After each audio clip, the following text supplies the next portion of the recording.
Good morning and welcome to the Center for Strategic and International Studies. My name is Jacob Kurtzer. I'm very grateful and pleased to see so many friendly and new faces here today. For those watching online, welcome to CSIS Online. For those in person, you'll know that, at least for the Humanitarian agenda, we're a safety-first oriented program. So the first thing I'm going to do is point out our emergency exit signs back here and the way you came in. In case of any emergency, I would ask that you follow my instructions or the instructions of my colleague, Jude Larnard, for evacuation of the building. This morning's session is the opening of a two-day conference CSIS, the Humanitarian Agenda, is co-hosting in partnership with the Norwegian Refugee Council and supported generously by the Bureau for Humanitarian Assistance at USAID. Humanitarian access remains the predominant challenge for the humanitarian community and the various different challenges that organizations and individuals affected by armed conflict face to receive the basic needs that they need to sustain themselves. 4 years ago, CSIS, again with the support of then OFDA, launched a task force on humanitarian access to look at the challenges in the contemporary humanitarian universe. We published a report, held a lot of consultations, and access and trying to overcome the access challenges, be they logistical, be they security, be they assertive states, or be they from the policies and regulations imposed by donors, remains a central theme for the humanitarian agenda to this day. And yet any casual observer of the humanitarian spectrum would understand that in many ways the access environment has gotten worse, not better. And even the news of the recent days suggests that it's going to get worse further with onset of fighting in Sudan and other challenges. So to kick us off today, we're extremely grateful to have a really meaningful and high-level panel. I'll spare introducing our speakers, but I'd like to just introduce our moderator, Rodi Margison. As long as I've worked in the humanitarian sector in Washington, Rodi has been a source of great knowledge for me and for the humanitarian advocacy and policy community. Rodi teaches in the Global Fellows Program at the University of Maryland, and in her day job is a specialist in humanitarian policy for the Congressional Research Service. So, Rodi, if I can invite you up to share some remarks and lead our conversation.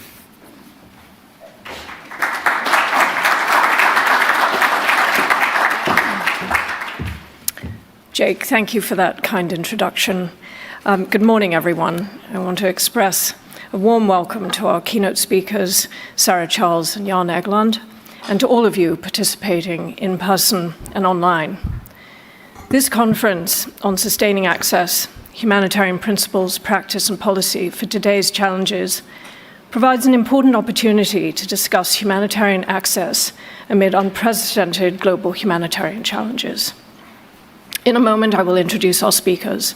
First, though, I would like to set the stage with a few words about the scope of today's global humanitarian landscape. The views expressed here are mine and do not represent those of the Congressional Research Service or the Library of Congress.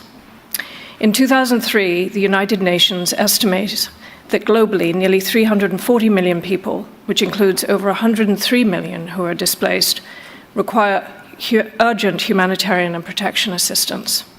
This is the highest on record, and experts say the numbers are likely to increase, with demand continuing to outpace funding, the distribution of which is often uneven across crises.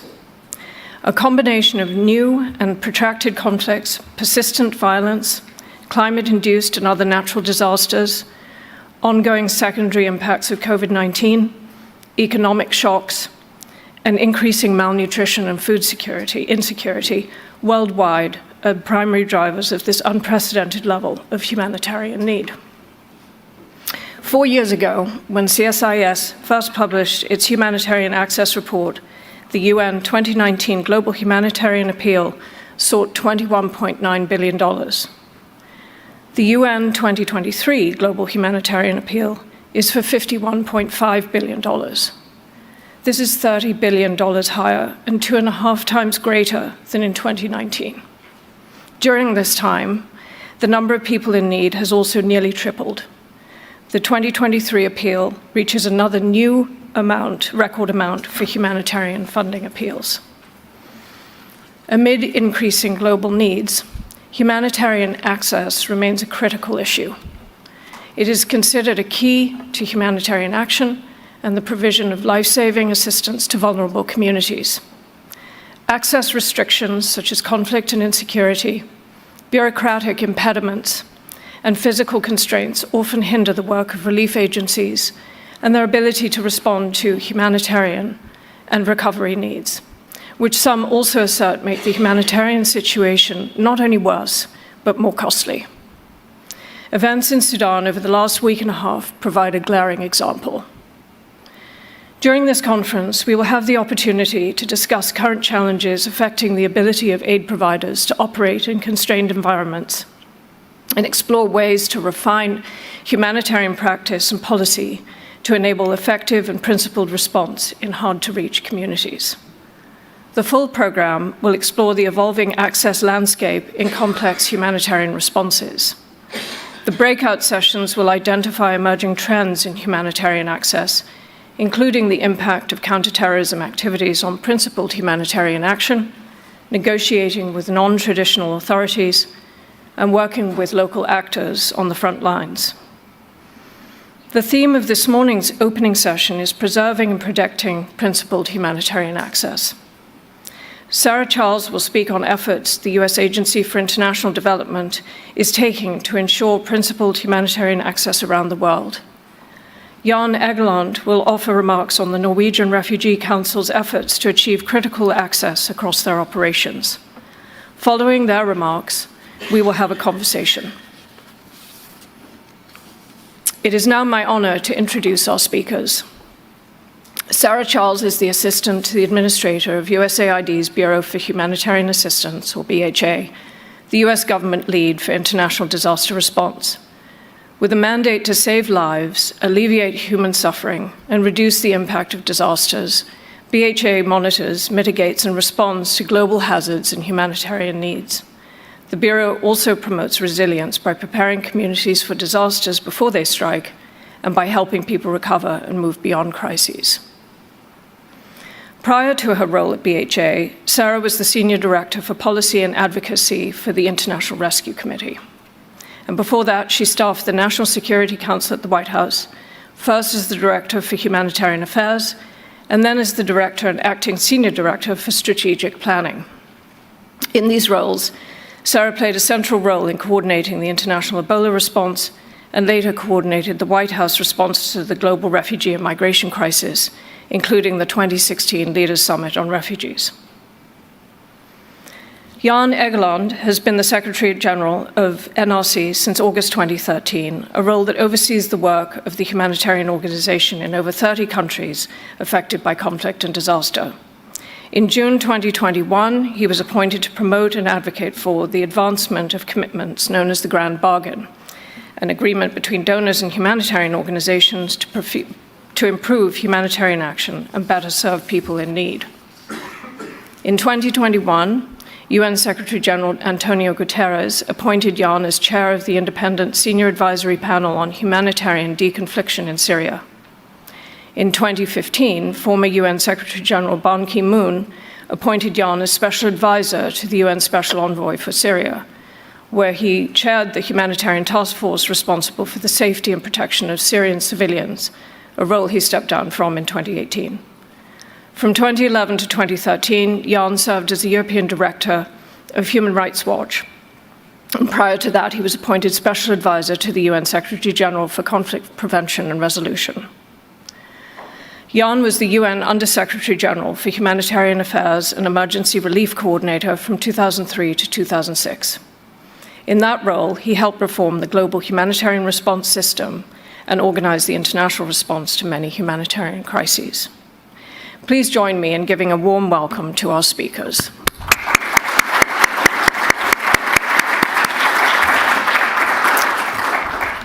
And with that, I will now turn things over to Sarah Charles. Thank you.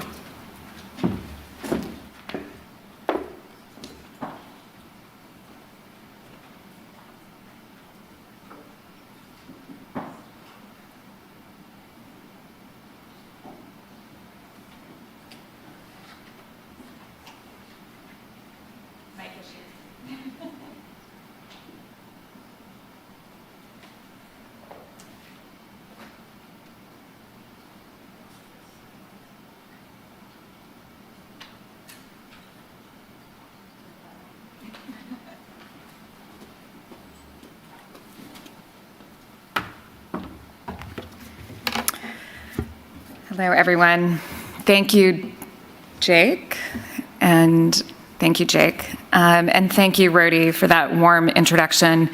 And in particular, thank you, CSIS and NRC, for the invitation to speak today.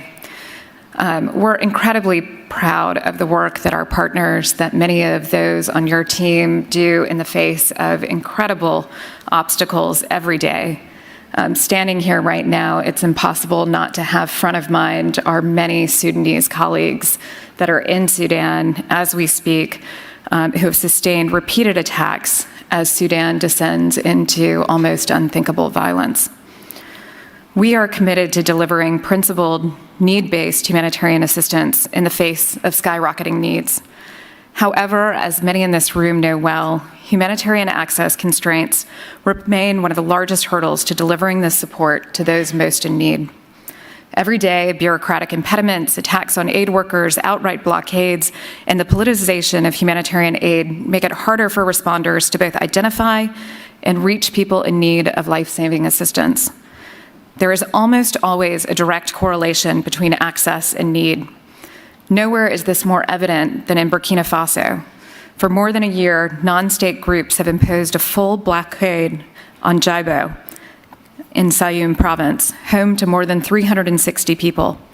Our famine early warning system, or FuseNet, now projects a credible risk of famine in Djibo, a threat that did not exist before the blockade started. There are also widespread reports of severe wasting in children as well as adults already dying of hunger.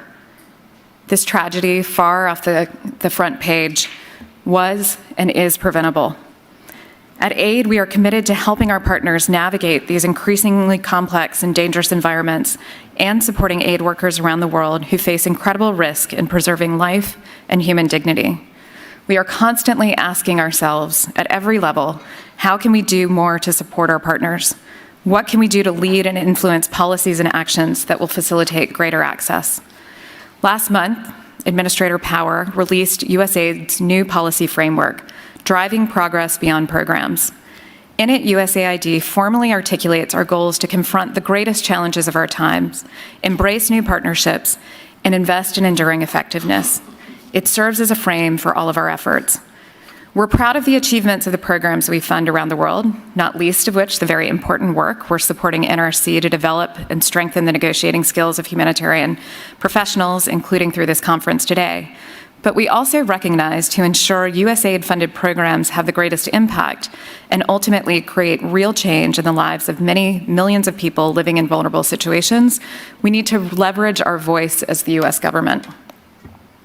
We are all keenly aware that humanitarian space is shrinking. This group knows all too well physical and institutional threats to aid work and aid workers. Every year, attacks on our colleagues, particularly our local staff, grow. Even as we meet today, we see this tragically playing out in Sudan with the escalation of fighting between the Rapid Support Forces and the Sudanese Armed Forces. The fighting has forced many humanitarian agencies to make the difficult decision to temporarily halt life-saving operations and evacuate staff from Sudan. Armed actors are targeting humanitarian assets and facilities, looting field vehicles, and damaging aircraft used to transport aid workers and assistance where they're needed most. At least 5 humanitarian personnel have already been killed in this conflict.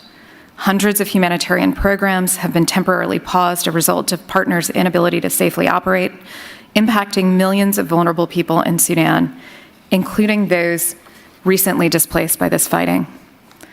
Today, local and national staff, often responding in their own communities, account for nearly all deaths, injuries, and kidnappings of humanitarian aid workers. We need real, tangible, and urgent solutions to protect them. Through our multi-year access project with NRC, we're building the capacity of the humanitarian community, from frontline workers to senior officials, to enable humanitarian access and programming in hard-to-reach areas.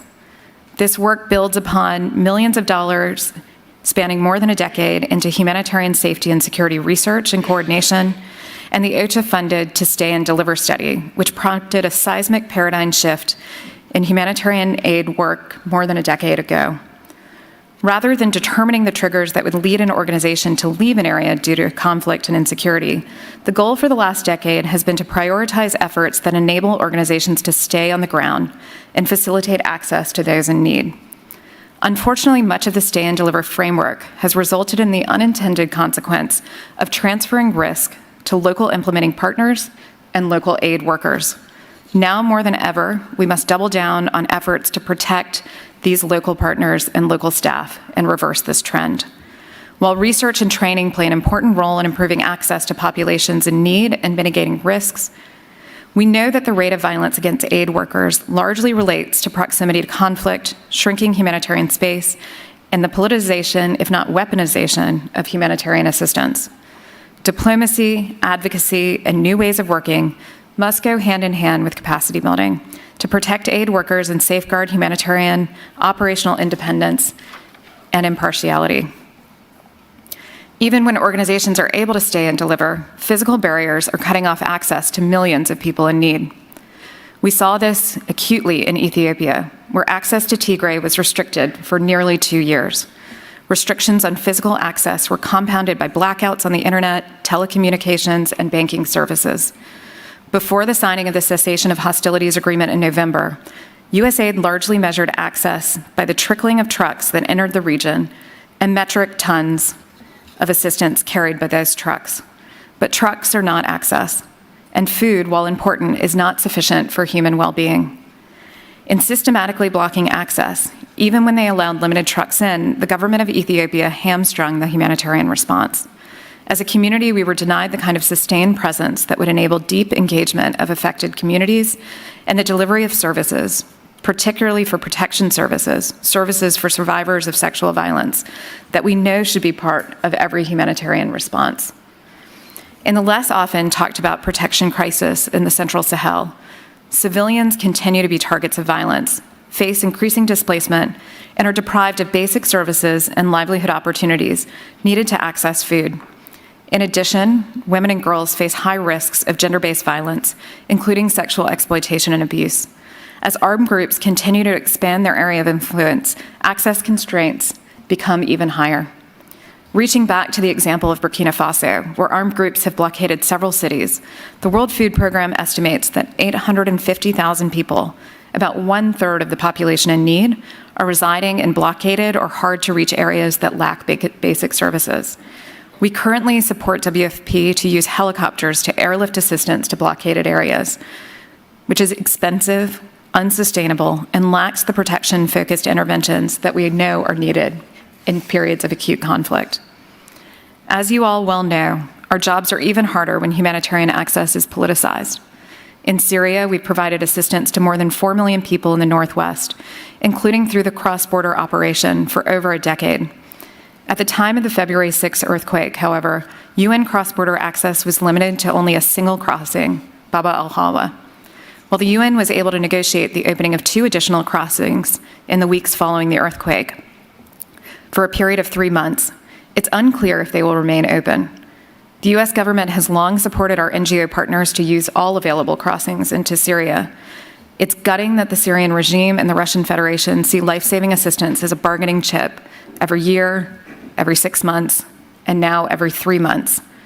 We will, of course, continue to advocate for the use of all 3 border crossings, as the continuation of cross-border assistance is critical to meet the acute needs of Syrians wherever they're in need.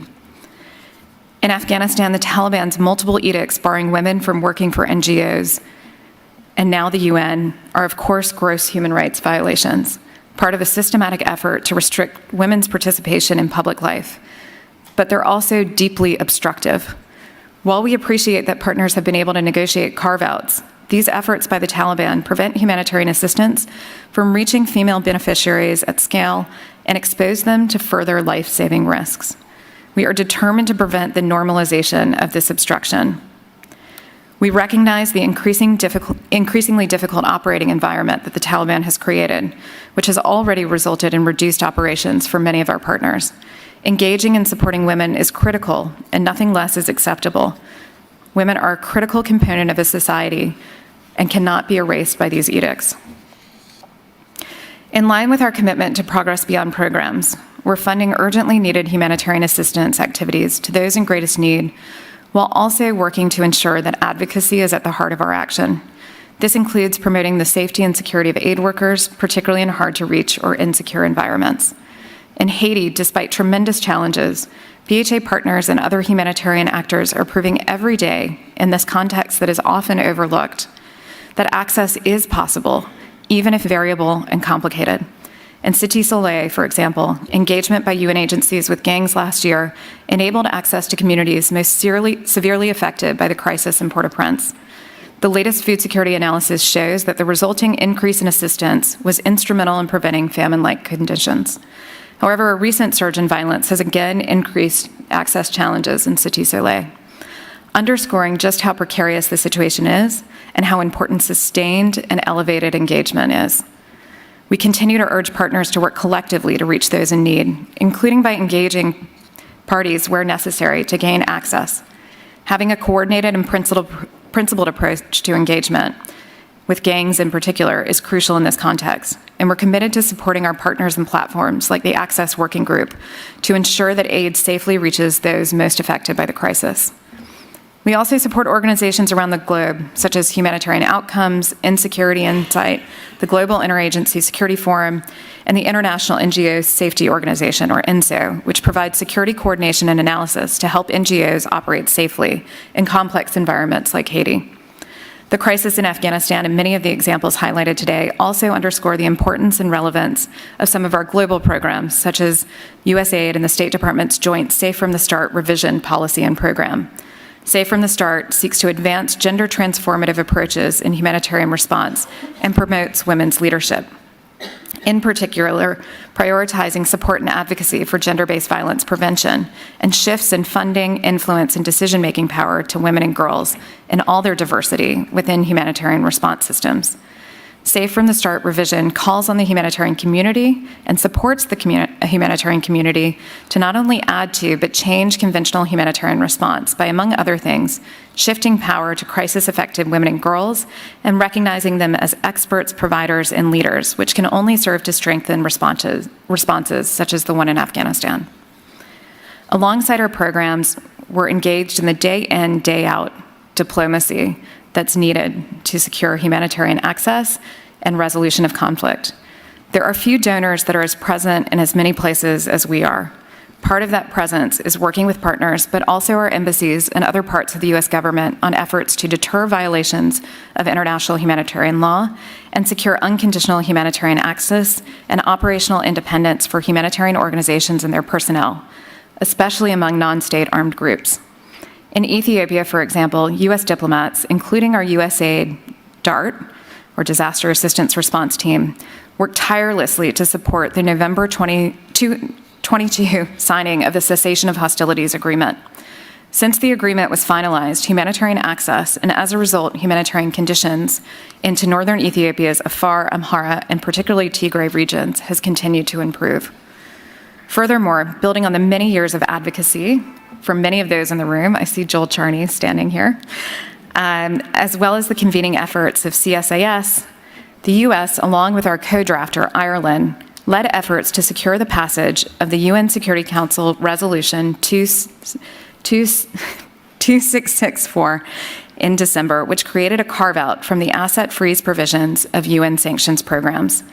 The resolution ensures that humanitarian assistance can still flow in contexts where UN sanctions target malicious actors, while maintaining critical provisions that prevent aid from being diverted by the very regimes and actors that are inflicting harm on their people.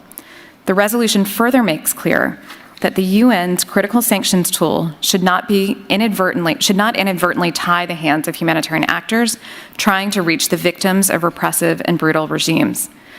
The U.S. was the first country in the world to implement the new Security Council resolution with the issuance of general licenses by the Department of Treasury's Office of Foreign Asset Control, or OFAC. These general licenses ease the delivery of much-needed humanitarian aid and other priority programs. Now we need other major donors, particularly in the European Union and its member states, to do their part in also providing these humanitarian exemptions. In closing, we don't see ourselves as merely donors, but as partners, problem solvers, and advocates. I join with you today in a spirit of partnership to work through our greatest challenges as a community whose members each bring unique insight and unique value. My sincere hope is that all of you take away from this conference new knowledge and skills to share and integrate into your everyday work. We also want to learn from you about how we can better support your life-saving mission. We continue to invite fellow humanitarian donors to join us in funding humanitarian research and access initiatives, including the training of frontline negotiations, pre-implementation, management, and maintenance. We further encourage dedicated funds for locally employed personnel safety and security measures, including training, communication equipment, and comprehensive duty of care support. For our part, we will continue to strongly oppose efforts to politicize humanitarian assistance and actions that undermine the impartiality and neutrality of humanitarian organizations. And along with our State Department colleagues, we will continue to engage in humanitarian diplomacy efforts across the world to ensure that the operating space for humanitarian workers and aid remains as open as possible. Thank you.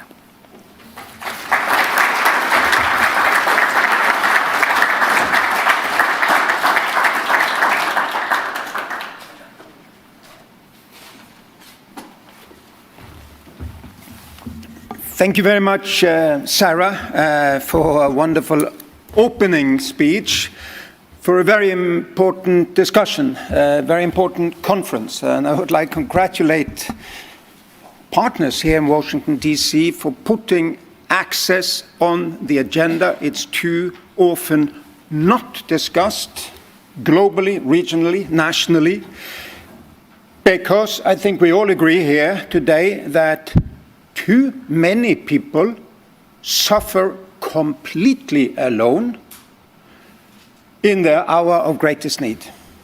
We're not there when they need us. And we're not there for two reasons. Number one, as was said by Rodi in the beginning, the number of people in need has exploded. I'm an old man, and I've been in humanitarian work since the 1970s.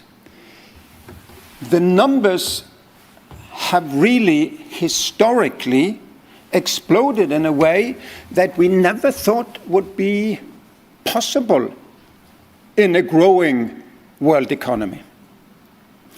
The 340 million in need this year, it is 60 million higher than the year before. So, the main reason that people suffer alone is that the resource gap is widening.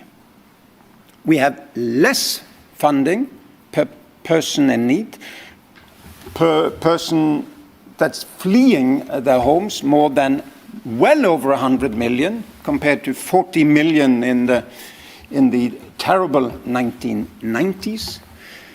And many more hungry, and many more suffering both conflict and climate change. So again, more people are more exposed to more conflict and to climate change than ever before. But then there is the other reason. We are held back, we're blocked, we're not able to go to the families, to the children, women, men who need us. And that's what we're discussing today. There is not access.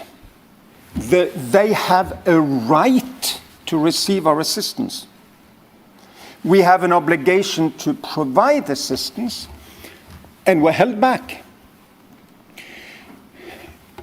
In many circumstances, we can do something about that.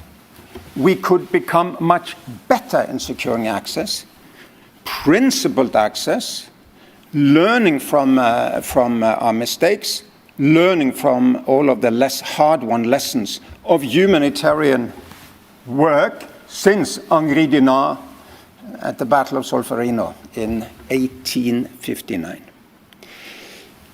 So, NRC has been working systematically now for 10 years in reaching the so-called hard-to-reach areas.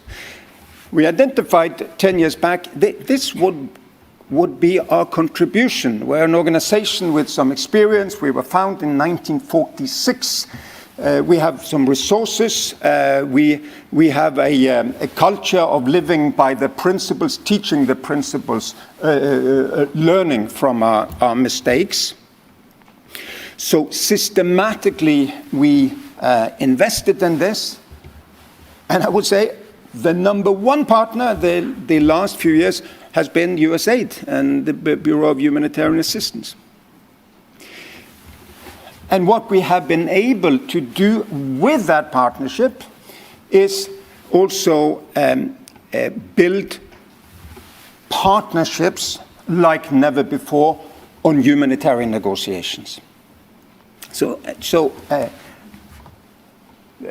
Last year, 2022, 1,000 people, toolbox, the international toolbox and the local toolbox in reaching people before it is too late. We chair, because of our partnerships, we chair a lot of humanitarian access groups, often with OCHA on the national level. When there are humanitarian access groups, access improves. There's no doubt about it. And all in the humanitarian country team get better in reaching the places where we are not. In working with local organizations, local actors, local authorities, local parties to conflicts to reach these places. And we are doing now humanitarian hard-to-reach assessments, access assessments. And what's coming out is that there are 3 obstacles, really, 3 categories of obstacles: logistics, insecurity and conflict, bureaucratic obstacles, restrictive governments, restrictive parties. Logistics is probably actually the least now in this time and age of our problems. It's often related to resources. You cannot anymore fly to the place. You cannot reach it. There is a natural disaster. There is no physical access. We have too little resources logistically to reach places. We can overcome that. We need more resources. The second one is more difficult. It's the insecurity. It's the conflict. And Sarah mentioned Sudan, where the craziness of 2 generals has led a whole country bleeding and has paralyzed all humanitarian work. So at the moment, there is really no access. I mean, of course, we're working in several regions still, but the majority of the millions in need, internally displaced refugees and others, are not reached because of the internal armed conflict, intra-military conflict. Again, this will be overcome. Hopefully not all internationals will leave. There will be leadership also left in the countries for the larger organizations so that we can resume work as soon as possible. The optics are not good that the internationals are leaving and women and children are behind to fend for themselves.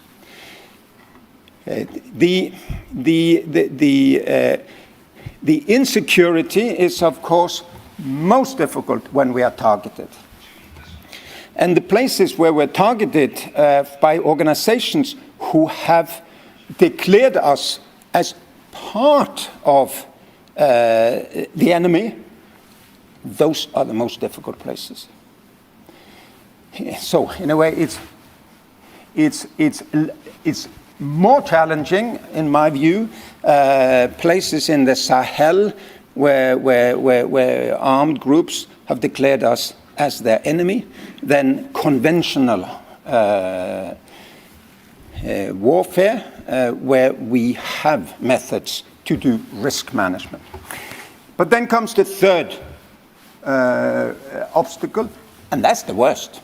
It's the worst. And so the restrictive government, restrictive bureaucracies, assertive governments, assertive parties who don't want internationals there. They don't want humanitarians there. They don't want witnesses. They don't want independent humanitarian action. They don't want impartial humanitarian action. And one country after the other, it's become more difficult to stay and deliver, difficult to get in expertise, leadership, very difficult for local partners and organizations to move around, to work according to the humanitarian principles. And this one we have to fight, really. Are we letting the assertive authoritarian regimes win by keeping us out? Keeping witnesses out, keeping impartial operations that are there to go after needs and not after whom the regime or the parties want us to help. I think this is going to be our greatest challenge in the time to come, because it is even more difficult to mitigate than the insecurity and the logistics in most places. So, what do we do? What do we do? Number one, I think we need to agree that it is unacceptable that tens of millions of people suffer alone. We're not there. We need more resources, and we need it for the neglected and forgotten emergencies. I just come from Central America. Very strong impressions here of these families and these migrants who are in a horrendous situation. And the humanitarian response plans are a quarter funded. And the migrants are going on flip-flops through the Darien Gap. There's no one there for them. It's unacceptable, and it's really unacceptable that regimes let parts of the population that they are responsible for suffer rather than have independent, impartial humanitarian action, local, national, international, reach them. Second, we need to increase capacity for access, negotiations, access, acceptance, access, the whole toolbox of humanitarian actions work. I think it's important to remember that we've learned something over the last 150 years, really. It is possible to build acceptance. It is possible to get even armed actors to wars to understand that it is in their interest that there is no epidemic disease. There is that you let the civilian population on the other side get food, then it's also possible to get your own civilian population to get food. The reciprocity, there is a lot of rules and regulations in humanitarian law that helps access, but that's not necessarily intuitive. So the training sponsored by USAID, for example, is very important. The local knowledge also has to be brought to us. We come from outside. Yes, we know of humanitarian law, humanitarian principles, international rules and regulations. We have experience from many difficult situations. But they know of their local customs, they know of their local languages, they know of their local traditions, really. They can help. So it's also listen and learn in a dialogue if you want to have access. Thirdly, there needs to be advocacy. There needs to be private advocacy. There needs to be public advocacy. I think it's important that we do not accept that there are now an increasing number of places where the military rulers and the dictators and the authoritarian regimes and the parties to conflict are getting away with murder, really, because we're not there. And we're afraid for the little access we have, and therefore we don't tell about the access we lack. Fourth, humanitarian diplomacy is important. We need to have principled, systematic outreach to all who can influence the situation. Often our close partners, the donor countries, have influence. Many places they don't. Sarah mentioned, the outrageous banning of female colleagues in Afghanistan. I mean, the emir in Kandahar is not really listening to the NATO countries that were beaten in battle. If they listen to anyone, it would be other Islamic countries, their neighbors, those who are there, those who did not leave, etc. We need to work with them. We need to work with the Russians, because we don't have access to the Russian-occupied areas of Ukraine. And the situation is worse on average in those areas than in those controlled by the government of Ukraine. And we have to do that even though our donors are on one side of this conflict. We're neutral. We will remain also neutral in Ukraine, and we need to accept that many of our local partners do not see themselves as neutral. We need to live by the principles because we should be on all sides of the conflict. And finally, I think localization, that we're discussing a lot, and communication with affected communities will also help us with access. We need to listen to those who are there, get them to advise on what's possible, what they want, etc., and marry that with the international humanitarian principles. Only then can we reach the millions we are now not reaching because access is denied. Thank you.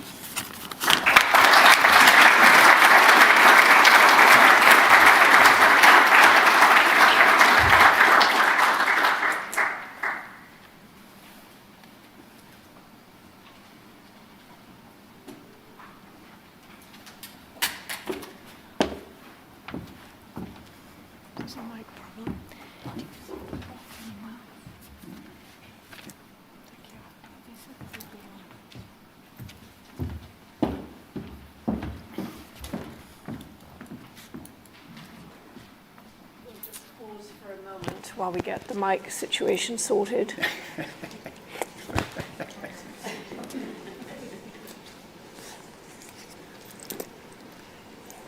Sarah, you can tell never start to work in television, ever. Stay in.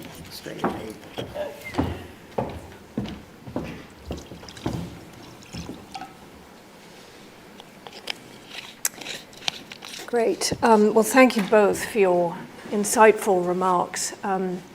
Before we turn to some other questions, I actually wanted to see if we could talk about this question that Sarah raised about leveraging, in this case, the US government, USAID voice. But Jan also spoke very eloquently about the different points that he was making on things that we could do. Where do we go from here? I'm wondering if we could look at that a little bit more closely, what this leverage, how we leverage, when we leverage, who should be leveraging. And if, Sarah, you could speak to the US government and partners, and perhaps, Jan, you could talk to the NRC, but also the broader humanitarian UN, specifically, community, because it seems to me that there has been a lot of work done on humanitarian access and thinking about it, but how do we actually apply this? One size does not fit all. There are different situations across the globe, as you both have drawn out certain examples, but I'm hearing also that we need a bit of a sea change in how we leverage our voices and make this known. So I'm going to turn to Sarah first, and then to Jan. Thank you. So Jan spoke eloquently about the importance and the centrality of humanitarian principles and neutrality in particular for our humanitarian partners. I think on the BHA side, on the USAID side, we fully recognize that one piece of our role is protecting the space for our partners to act in an impartial, in a neutral way, that our support is given impartially. But the US government itself is not a neutral actor, and we have certainly diplomatic tools, leverage at our disposal. And one of the pieces of what Administrator Power talks about in terms of progress beyond programs, and also the value of having a seat for USAID at the National Security Council table, which has not always been the case, is there are forums both at a local level between our humanitarian staff on the ground and our embassies, but also back here in Washington, for us to elevate these issues of humanitarian diplomacy, of actions that can and should be taken in order to create the enabling environment that allows our partners to act in an impartial and neutral way in the delivery of assistance. And we take that responsibility incredibly seriously at BHA. I think for some staff, it's a new skill set. It's very different than kind of being technical advisors on humanitarian programs, but starting to use our voice and increasingly to use our voice again in advocating for what we think will improve conditions on the ground for the people that we're collectively concerned about.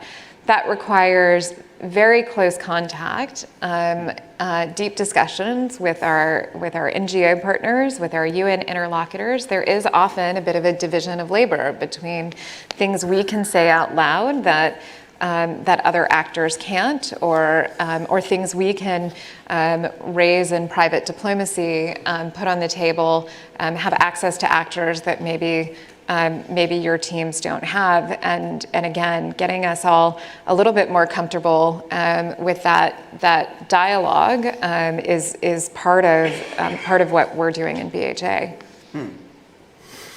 I think I agree with all of that, Sarah. In the humanitarian world, I often find analysis pretty weak of who's really in charge here, who can unlock this, who's behind the evil, how can we reach those who can influence those who are there. And of course, it is a problem that we are totally unevenly funded. It's a Western thing to still to fund humanitarian aid. I mean, we have Japan, which is also part politically of the Western project in many ways.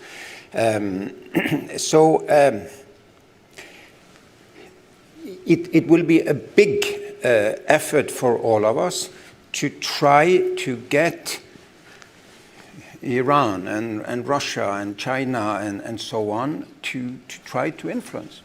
Myanmar is not influenced by the West. The Taliban is not influenced by the West. Mali is not influenced by the West anymore. The French are out. Colonial powers are out. And it's not easy for us to get Moscow now to listen to us. We did in NRC a lot of work, went to Moscow. I always met with the US, the Russian missions. They helped us in Venezuela. They helped us in many places. With the Ukraine war, it has become much more difficult. What I hope is, of course, that the West, like the US, can help us where they can help us, like Israel, which is, of course, not so a comfortable thing necessarily. But I use this opportunity to say it's outrageous what the new Israeli government is doing in terms of access and opportunities to help Palestinian children in the West Bank and Gaza. And that's an area where we hope the US can help us. And then we have to approach the others on say, the Taliban in Afghanistan. Yes, thank you. I'd like to draw out a piece of this which relates to something that both of you raised on localization. And so, Sarah, if I may, I'll turn to you first. USAID and BHA specifically have made a big push to include local partners in humanitarian responses worldwide. Do you see more localized responses as helping overcome challenges to humanitarian access, and if so, how?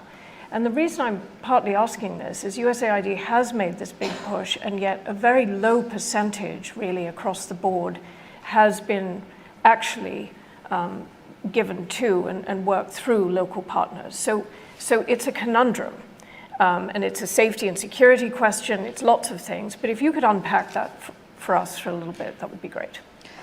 I think there's no question that the reality is that in many contexts, local partners have access that international organizations do not. And so even when you start to kind of dig into the money flows, at the end of the day, it is often local NGOs that are doing the delivery of assistance in the hardest to reach places. That was no doubt the case in Northwest Syria, and one of the big tenets of our earthquake response was trying to channel as many resources as possible directly or as close to directly to Syrian organizations that were operational on the ground, particularly in Northwest Syria. We did this through a couple of different channels, both direct awards to a select number of local partners, but also putting a significant amount, close to $60 million behind 2 cross-border pooled funds that the majority of that funding flowed to local Syrian organizations. So it is definitely part of our approach to support local organizations more directly, particularly in these contexts where they have access. I think it is not the solution to access, as Jan mentioned in his remarks.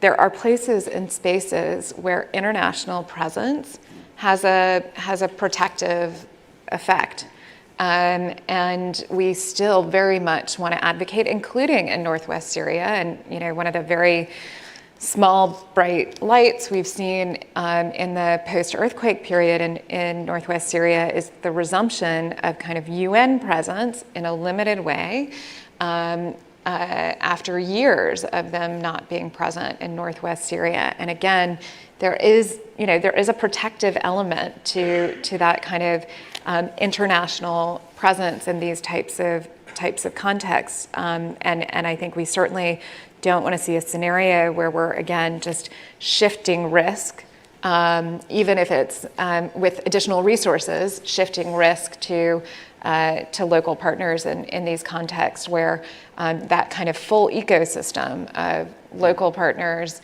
working in real partnership and concert with international actors is needed to make real progress on these access issues. Yeah. May I use the opportunity to actually congratulate USAID by making a big push on localization and being now, US going from having little attention to this to have a lot of attention to this. And then I have my hat on as the eminent person of the grand bargain here also, where the goal is 25%, as you say. Globally, it could be 2%, 3%, or 4%, depending on how you count money going through. It could be more if you count all money going through the UN to the local group. Way behind. USAID is making a big leap. I think we will see change. The other one to congratulate the US on is should have done that. The sanctions carve out for humanitarian work under sanctions regime and counterterrorism legislation is admirable. The US has gone from being the worst during the previous administration to become the best of the Western powers of this, actually. I mean, the French are now behind on this. It shows that things can change and access can improve also by policy decisions. In wartime, the best blend is local groups with international groups. There's no doubt about it. We have a conscious decision. We're not going to chase natural disasters in any places without a conflict. The local groups are more expensive than us. They're on the ground. They will be able to respond immediately. Why should we come from Norway to the Philippines when there is a Filipino Red Cross? Much better. However, there is no doubt that in many of these conflict situations, the local groups are very vulnerable. They are often partisan. I would be if there was a war in my country, actually. And the blend of internationals and locals is the best to reach people on all sides of the conflicts. Like in Syria, where we're in the northwest, east, northeast, and in the government-controlled areas as NRC, don't publish it too much. And we're working with local groups in all of these three areas, and they are poles apart as local groups. Yes, thank you. Jan, you mentioned how much we have learned also over past decades in our response, and particularly with humanitarian access. And I'm curious about your response to this, and Sarah, you as well. Many observers do not speak as much now about COVID-19 and the humanitarian sector, but for a period of time, there was talk of how it could transform humanitarian response, including with respect to access, as international NGOs evacuated international staff and leaned more heavily on remote management and local actors. What, if any, lessons have been learned from humanitarian responses taking place during the pandemic that, if applied, might help relieve some of the barriers to this international access question? I mean, two things. The first and biggest is the good thing that we really realized that we swim or we sink with our national staff, really. National staff courageously went into the camps just before the lockdown in many places and stayed in the camps many places, Uganda, Jordan and so on, for weeks and months, basically, serving the refugees when we knew the camps would be closed, for example, for refugee camps. And it just showed that we can nationalize much more than we thought when that kind of a process. The ratio would often be 1,000 local national staff, 5 internationals. Would we need international? I think it's not a bad thing with international for transfer of knowledge, etc., and also for reporting, etc. What's possibly bad is that we think that more can be done remotely than should be done remotely. And here comes in protection. You know, cash is the best way of giving support, but if the cash is by the ether into a phone or a card, and the bad guys comes next day and take everything, or tell us what's happening. Tell us, has there been sexual and gender-based violence? Yes, well, a lot of it. Was it you who told that we are criminals and we're not there in proximity? It's not good. So actually, the remoteness of operations has clear problems, and is part of the access access is a challenge. We need to be there. We need to have proximity to the people in need. Sarah, do you have anything you want to add? Maybe just to add, and kind of in violent agreement with Jan, I think no doubt COVID highlighted the critical nature again of kind of those localized responses, whether it be local staff of international organizations or local organizations themselves, but also the limitations of that remote management. And when we saw the edicts come down in Afghanistan first in December and now more recently extending the ban on female aid workers to the UN as well, I think many of our partners have at various points looked to some of those coping strategies from that COVID period to look at, are there ways to support female staff to, do man hotlines or do the kind of remote management approaches that were adopted during the most acute phases of the COVID response. And while there's some potential there, I think there's also real limitations. And I think we do, as Jan said, we see this most acutely in the kind of protection work that we know is so critical in all humanitarian responses, but particularly when we have these significant access challenges. And that can't be replaced by kind of cash transfers on mobile phones or airdrops or episodic kind of delivery opportunities of food. It really requires sustained engagement, individual case management, safe spaces for women and children and other victims of abuse or other vulnerable individuals. So I think we have to be careful not to overstate the potential of some of these approaches. Yes, thanks. All right, so Sarah, conflict remains a major driver of humanitarian need and denied access. Yet the increase in the effects of climate change also portend a future where infrastructure weaknesses and limited disaster response present formidable hurdles. What are ways USAID and BHA can plan or is planning for those kinds of crises and ways to build greater access and resilience? Well, Jan touched a bit on it when he said NRC has made a decision. We're not going to go into a Philippines after a Typhoon Rai or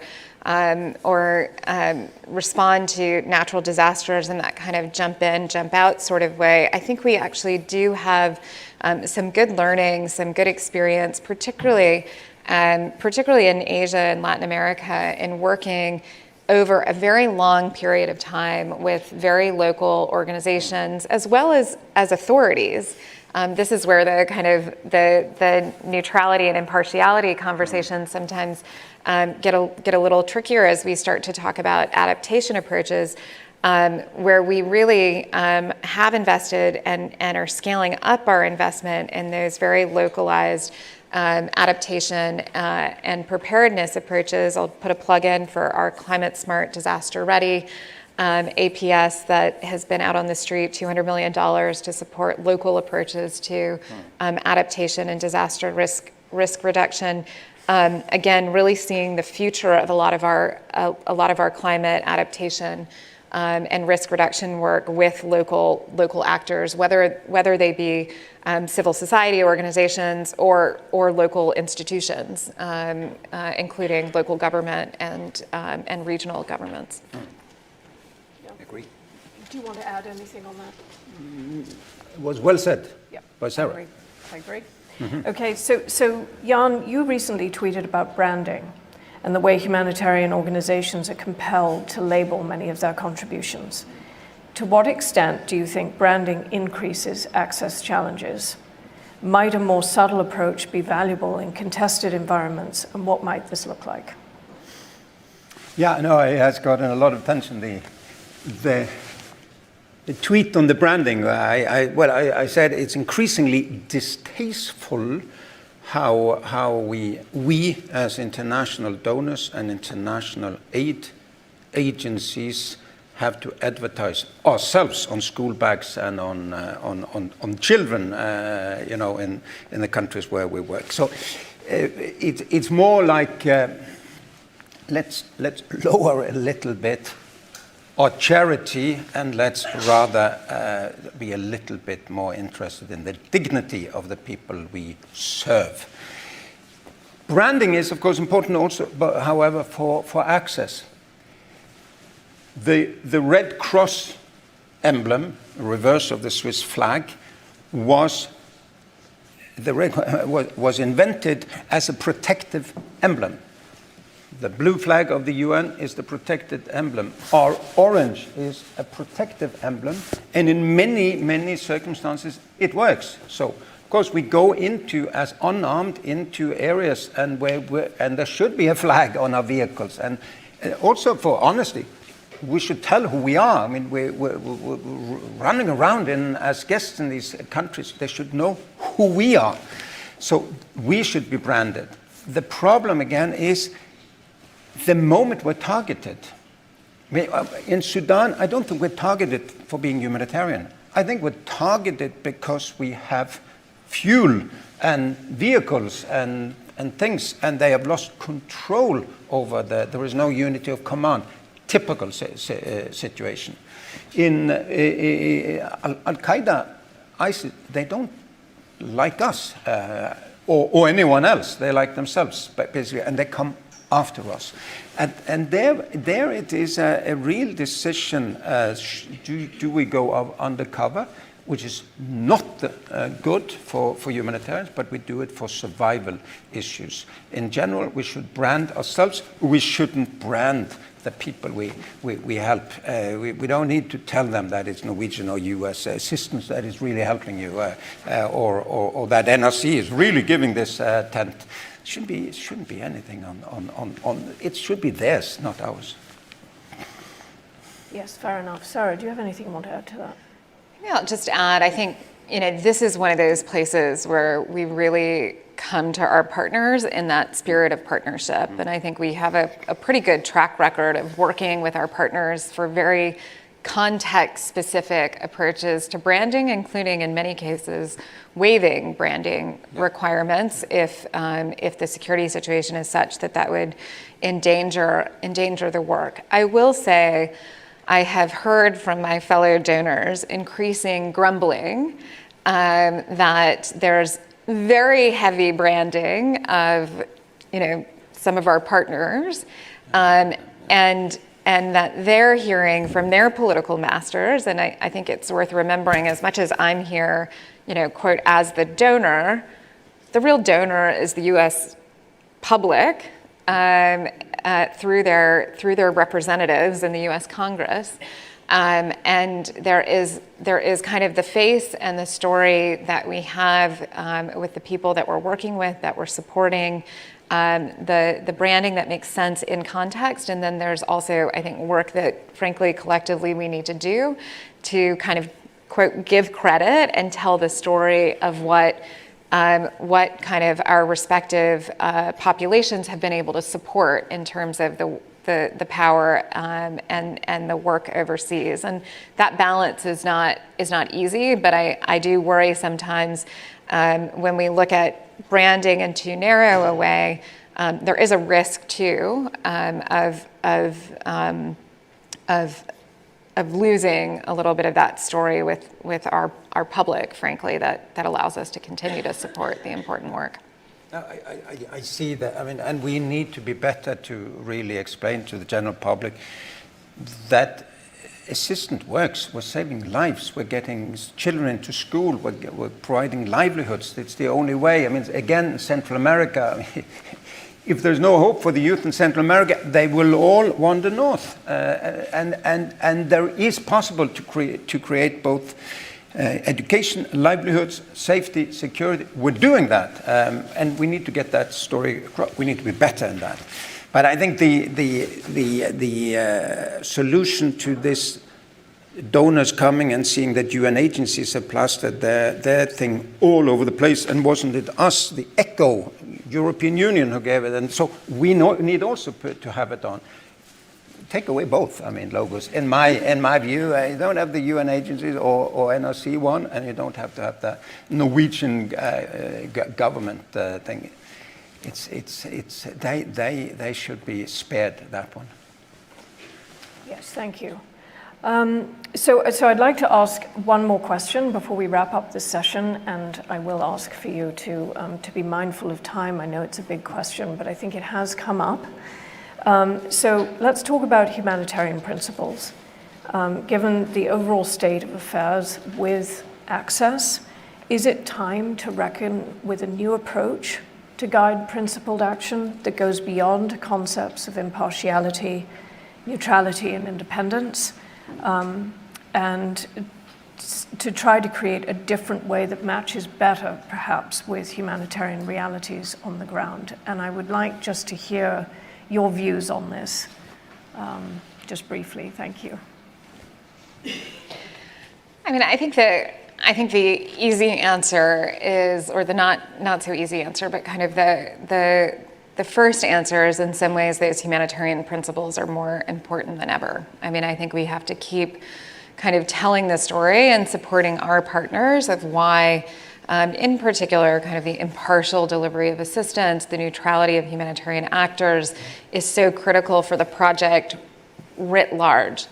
I think that's not to say that there aren't really difficult questions, particularly when you start to think about localization, when you start to think about basic service delivery in humanitarian context, when you start to look at the very real need to invest in fragile context in a much more sustained way, in an institution building way, even when the state is not super present, when the state is super present and has some humanitarian capacity, like right now in Ukraine. I think we've been in a pretty robust dialogue in Kyiv and elsewhere about, there's a lot of cash, humanitarian cash that's flowing through humanitarian partners. You also have a Ministry of Social Protection that is supporting social safety net programs, and we as the US government are putting a lot of money into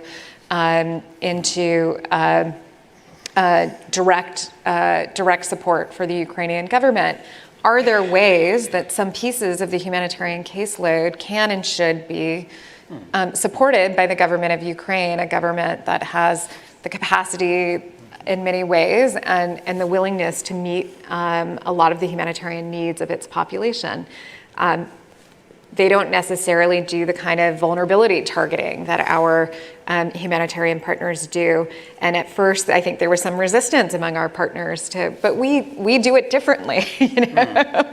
But can we work with them to take similar approaches? This requires, again, using new muscles, and making those kind of transitions doesn't negate the need to, for example, not take our eyes off of those that are living in non-government controlled areas behind the line of contact, who are their needs are not gonna be met by the Ukrainian state. And so again, there will continue to be a robust need for humanitarian partners that can operate in an impartial way. But we do have to be comfortable with a certain amount of working with governments that are willing and able to meet the humanitarian needs of their populations. I agree that actually, as we have more and more assertive governments, difficult parties were under attack, we should not yield on the humanitarian principles. They are more important than ever, in my view. The most misunderstood one is neutrality. Impartiality is intuitive. We go where the needs are, and that is usually not debated, not under attack, but neutrality is. And our Ukrainian partners are basically saying, I think I already mentioned that, we're not neutral. We want our government to win this. I understand it and I accept it. But we in NRC want to be there as soon as we have access to Crimea and parts of the Luhansk and Donetsk, where people speak Russian, where they may be indoctrinated by Russian TV, whatever. They will be very reluctant to work with those who come in with the force that will retake these areas. We would be able to work on both sides. That's neutrality. Some say, no, yeah, neutrality is really, we cannot criticize the president, and we need to still play tennis with the president's wife, and we be in bed with all parties in a way. That's neutrality. No, it's to be critical on behalf of the people in need of the various side, and at times criticize one side more than the other because they are doing most of the violations. So I think it's very important that it's part of our humanitarian negotiations effort, Sarah, funded by you, to explain that the humanitarian principle is a way we survive on the battlefield, really, and we need to live by them, but we also need to be smart and understand them, and the misunderstanding must be done away with. Great. Well, Sarah, yes. Sarah, Jan, thank you so much, both of you, for your remarks, for your insightful responses. Really grateful to have you here today. Thank you.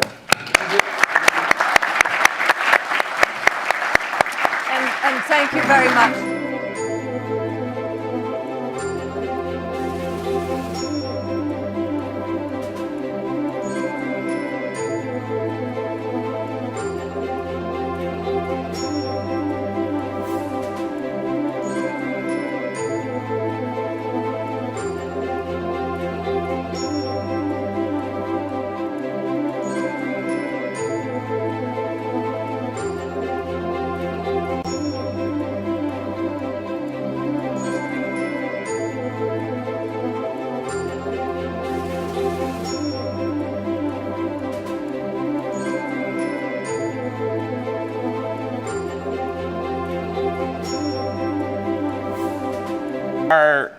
Our panel conversation now is going to look specifically at the impact of counterterrorism measures on humanitarian access. Before we begin, I want to once again thank the Norwegian Refugee Council for their partnership on this event and USAID's Bureau for Humanitarian Assistance for their support. I was also remiss in my earlier introduction for not acknowledging the hard work of my colleagues here at CSIS, the streaming broadcasting and events team that helped put this on and make it available for our colleagues all around the world. My colleague Jude Larnard, who has managed all the logistics of this event, and from NRC, Melody Knight, Dobby Brown, and Yasmin Eubanks, the team that's helped conceptualize this. Coming of age, I was in college during 9/11, and my entire professional life has been, in the humanitarian sector at least, has been framed in this context of a global war on terror, a battle against terrorism, a fight against extremism. Whatever the narrative has been, we've been living in a world defined by a struggle against terror, or I have been, for my entire professional life. And only in the last few years have we started to see narrative shifts. The big issues are climate change. Now we talk about strategic competition, great power confrontation. And yet, as we take on all these new burdens and challenges that the humanitarian community has to navigate, the terrorism piece never went away. So it's still there, and it still remains a major challenge for humanitarian actors.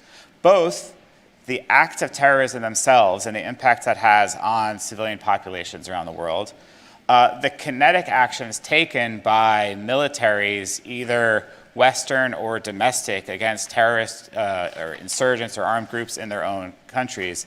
But for the humanitarian community, and especially those that are based in Washington or Europe, the impact of the counterterrorism regulations that states have put into place to help reduce the amount of resources, financial and otherwise, going to groups designated as terrorism has remained an extremely onerous and difficult challenge to navigate, both the legal compliance issues, the fiscal issues it entails, but even just the pure operational access challenges that navigating these regulations entails. And so we're very grateful we have a real expert panel here today of colleagues to help us unpack some of the issues today, especially in the context of what we're seeing is incremental but meaningful changes. So joining us from New York, I'll start with the folks online.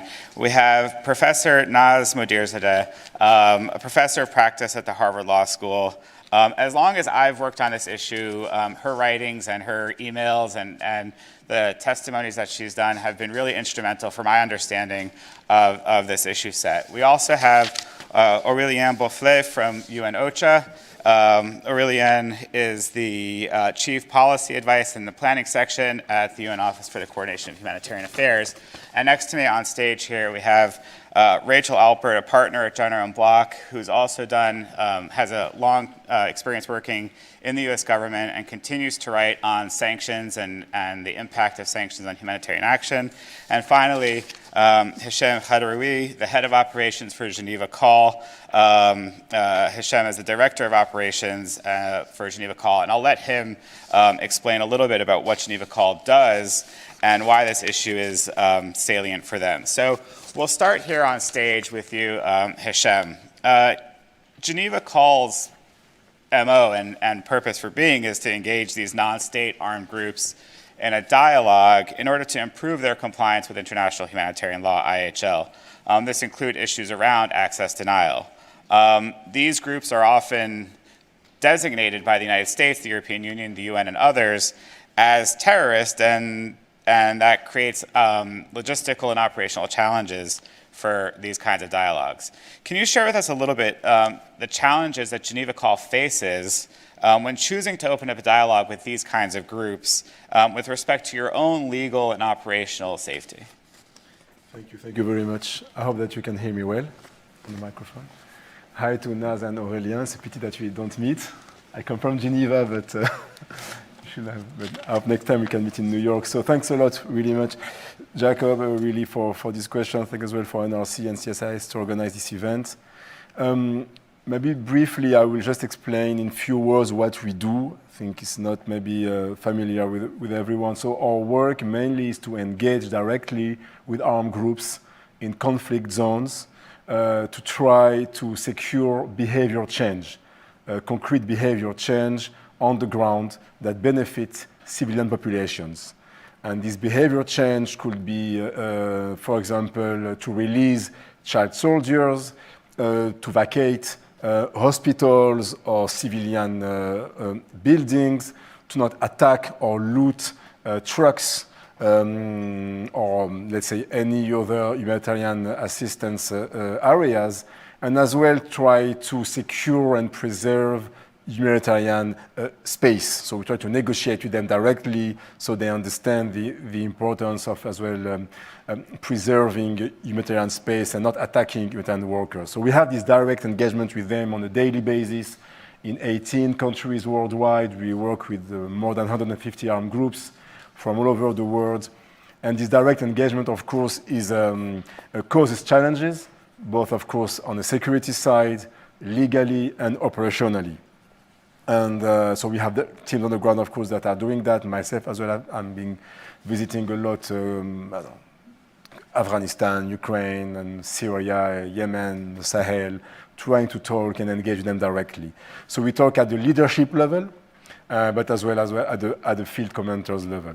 So, of course, city measures have an impact. This is clear. But I would like to distinguish between the local city measures, so the local designations by the governments, by the host governments, and what we have today, the designations by regional actors or global bodies, such as, you know, the US, the UN, African Union, and EU, and so on and so forth.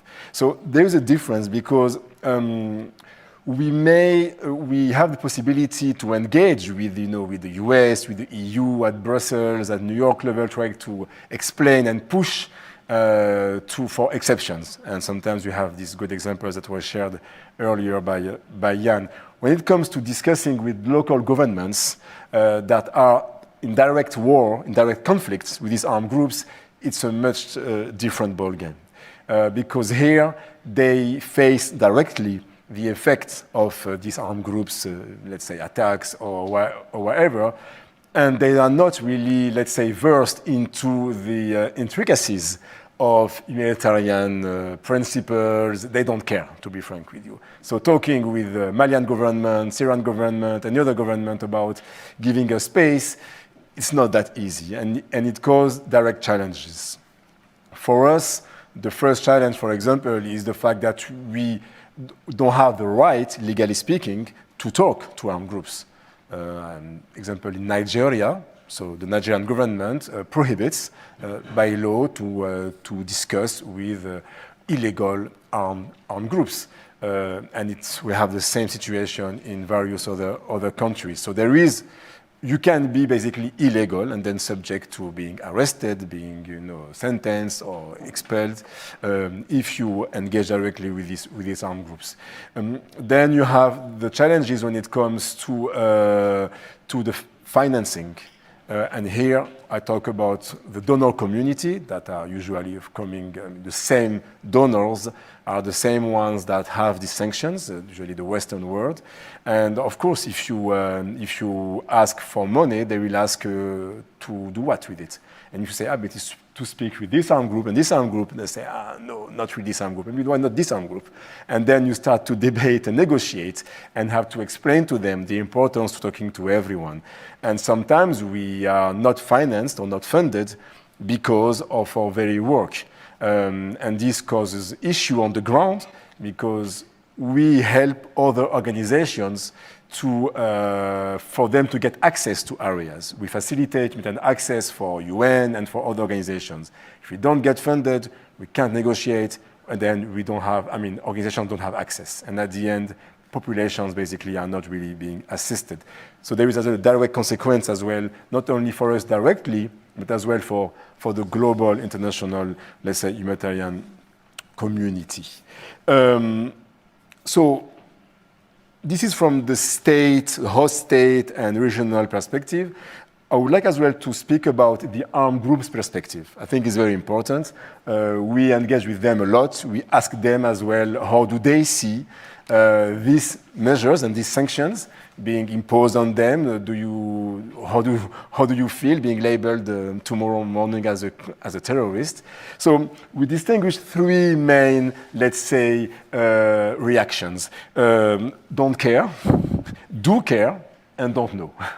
Usually they don't know, and it's a bit unfortunate, but most of them have no clue actually that we have a lot of people in New York and elsewhere talking about Group A or Group B.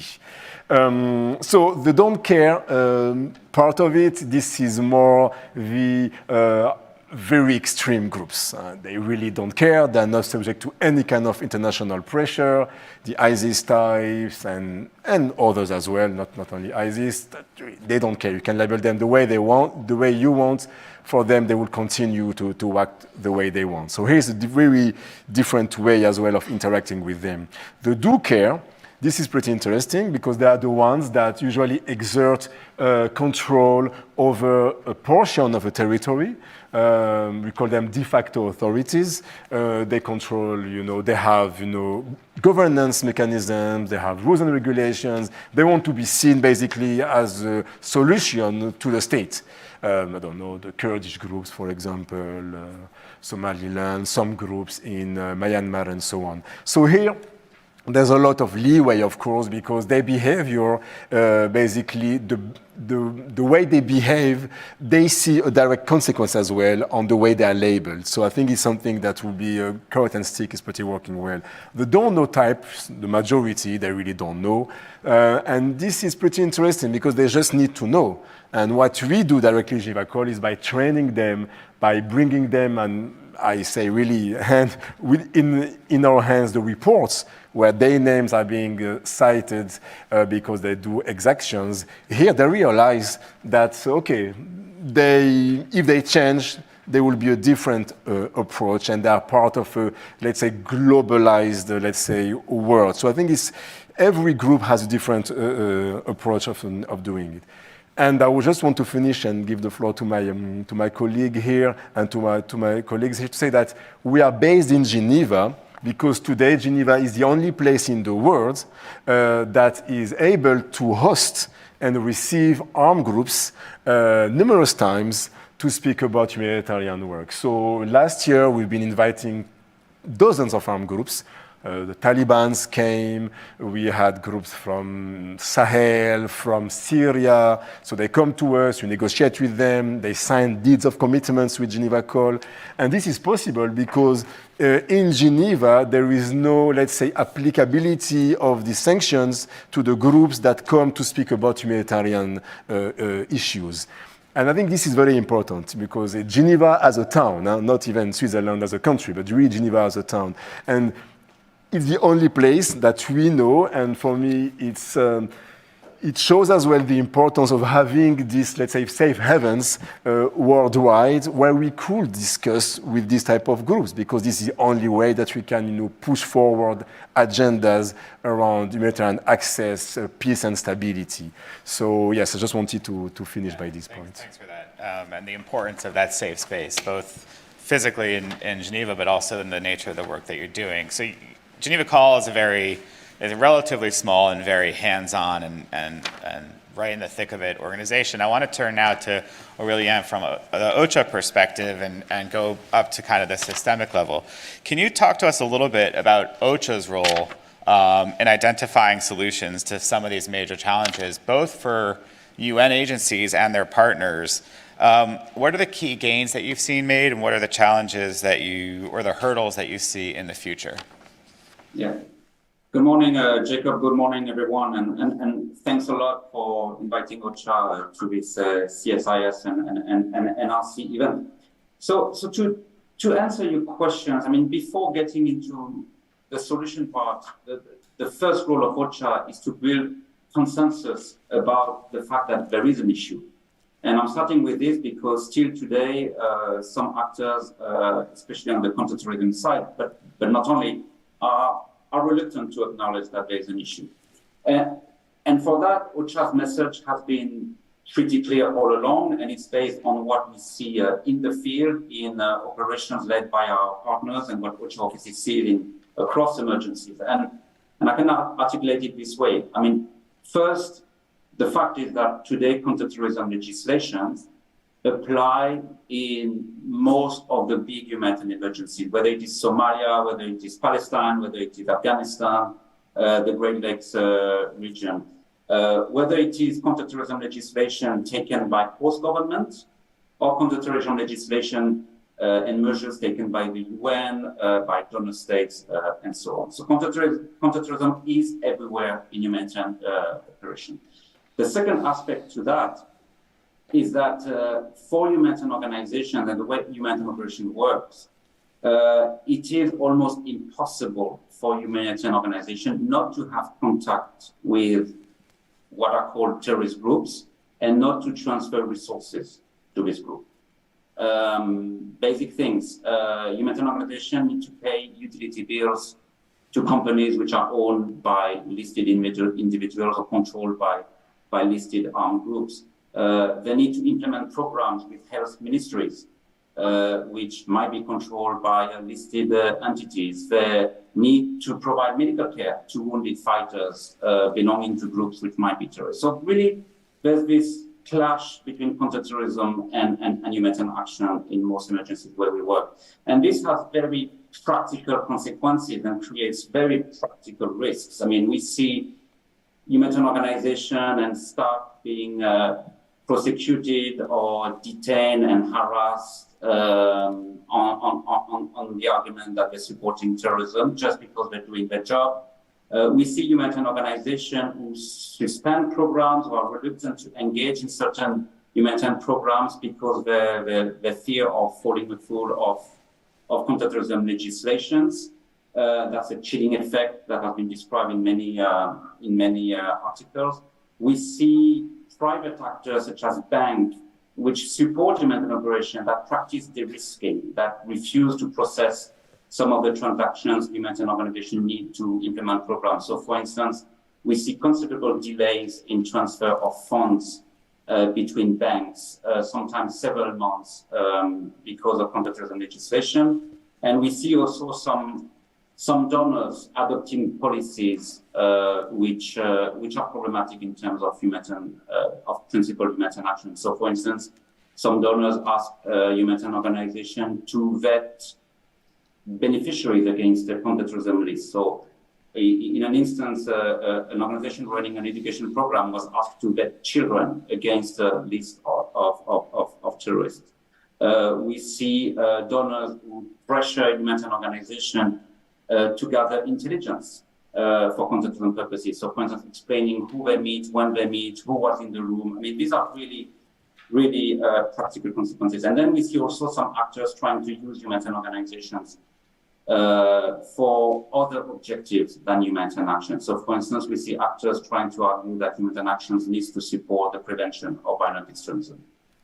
So I give this very concrete example, and we can go back to that, but just because I think that's the role of OCHA also, to build this consensus, to articulate what the problem is. And then that brings me to your question, Jacob, about what are the solutions and what are some of the progress we saw in the past year. So the role of OCHA is really to try to bring together the counterterrorism community and the humanitarian community to have this dialogue and try to find solutions together. And we've had some incremental progress over the past years, including at the Security Council, which adopted several resolutions acknowledging that counterterrorism legislation can have a negative impact on humanitarian operation and inviting member states to take into effect this impact in their legislation.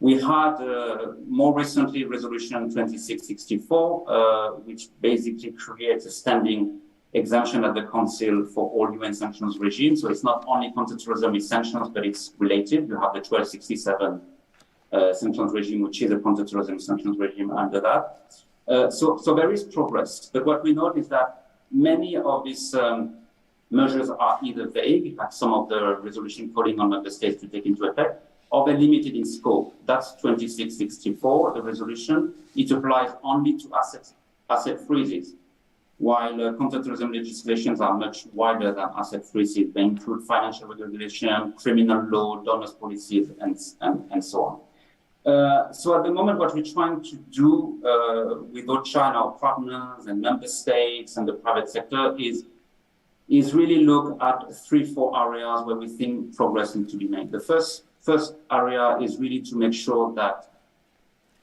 the legal frameworks is framed the right way in terms of conducive humanitarian action. So making sure that standing carve-outs are included in all counterterrorism legislation. And that's the first thing we're asking for and working for with our partners. The second thing is making sure that this legal framework at international or national level is being socialized with humanitarian organizations and with private sector organizations to really explain to these actors what legislation say, what is permitted, what is not permitted, and really have this constructive engagement and finding practical solutions.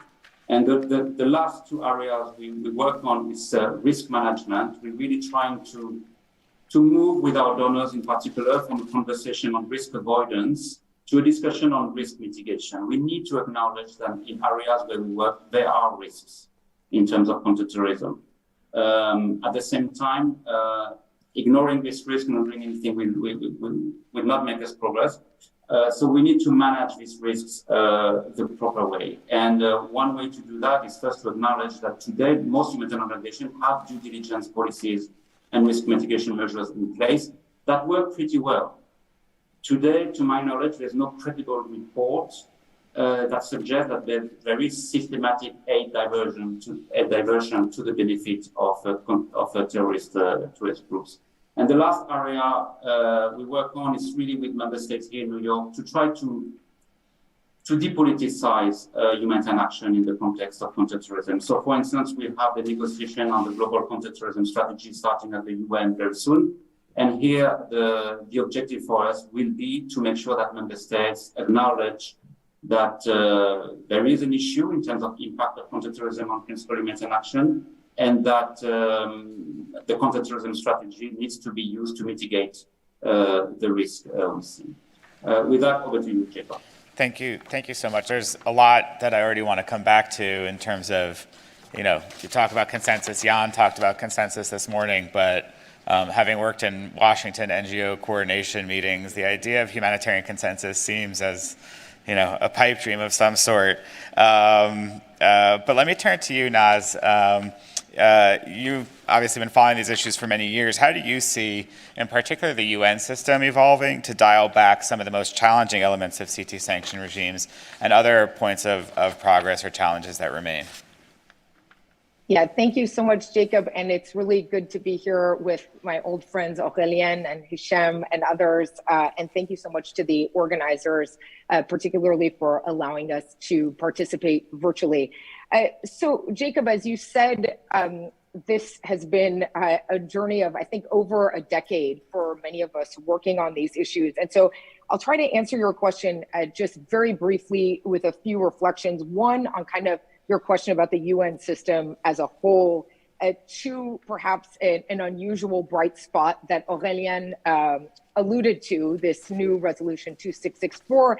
And then three, some areas where at least I see big remaining questions and opportunities on the horizon in terms of the intersection between humanitarian action and CT. So first, in terms of the UN system as a whole, Jacob, I think your observation at the outset was really important, that in the West, at least, and particularly in the US, we seem to be seeing a turn away from CT, almost a sense that CT as a foreign policy issue, as the global scourge against humanity, is in the rearview mirror, having been superseded by other national security threats and concerns. And I think this can almost create the impression that at the global level, that somehow is also the case. And I think, as you said, it's important to remember global CT at the UN level and at the regional level remains healthily funded. It remains a significant architecture that is seeking to expand its reach and its turf into virtually every corner of the United Nations. And in some ways, there is a question in my mind that as the states that built this architecture turn their interests away from CT, what is the strategic direction of UN counterterrorism? Who is providing that strategic direction? And is this going to be a kind of a massive lumbering architecture with an enormous amount of reach and funding, but without really a shared consensus around its purpose and values? Two, for those of us who work in this area, I think for many years, my job was just to come to panels and say horrible, gloomy things about counterterrorism and humanitarian action. So it is indeed a distinct pleasure to say something positive. And that something positive is, as Aurélien suggested, in December 2022, the Security Council decided Resolution 2664, creating a standing humanitarian carve-out across 14 sanctions regimes, including the 1267 regime, which is arguably certainly the highest number of individual and entity designations, and also the key area of overlap between sanctions and counterterrorism at the Security Council. My purpose is here, it's less important to get into the technicalities of the impact of the carve-out on sanctions. We can talk about that in the Q&A, but rather the kind of ethos and the language we heard around the decision. So first, key states that had for years denied that the Security Council was having any adverse impact on humanitarian action through its resolutions were in the lead. Key member states and Security Council member states, such as the US, indicated that they were proud to introduce a landmark resolution that will save lives. This was the kind of the mood at the Council at the deciding of 2664. And indeed, the resolution set out its intention to clarify and preserve humanitarian activity. So what's noteworthy here is there was some language missing that we're very used to when it comes to these discussions. One, there was no reference to balancing between the values of humanitarian action and security, sanctions, counterterrorism. Second, the resolution arguably does away with the kind of zero tolerance approach that Aurélien mentioned earlier, at least as to the asset freezes and at least as to the carve out with sanctions.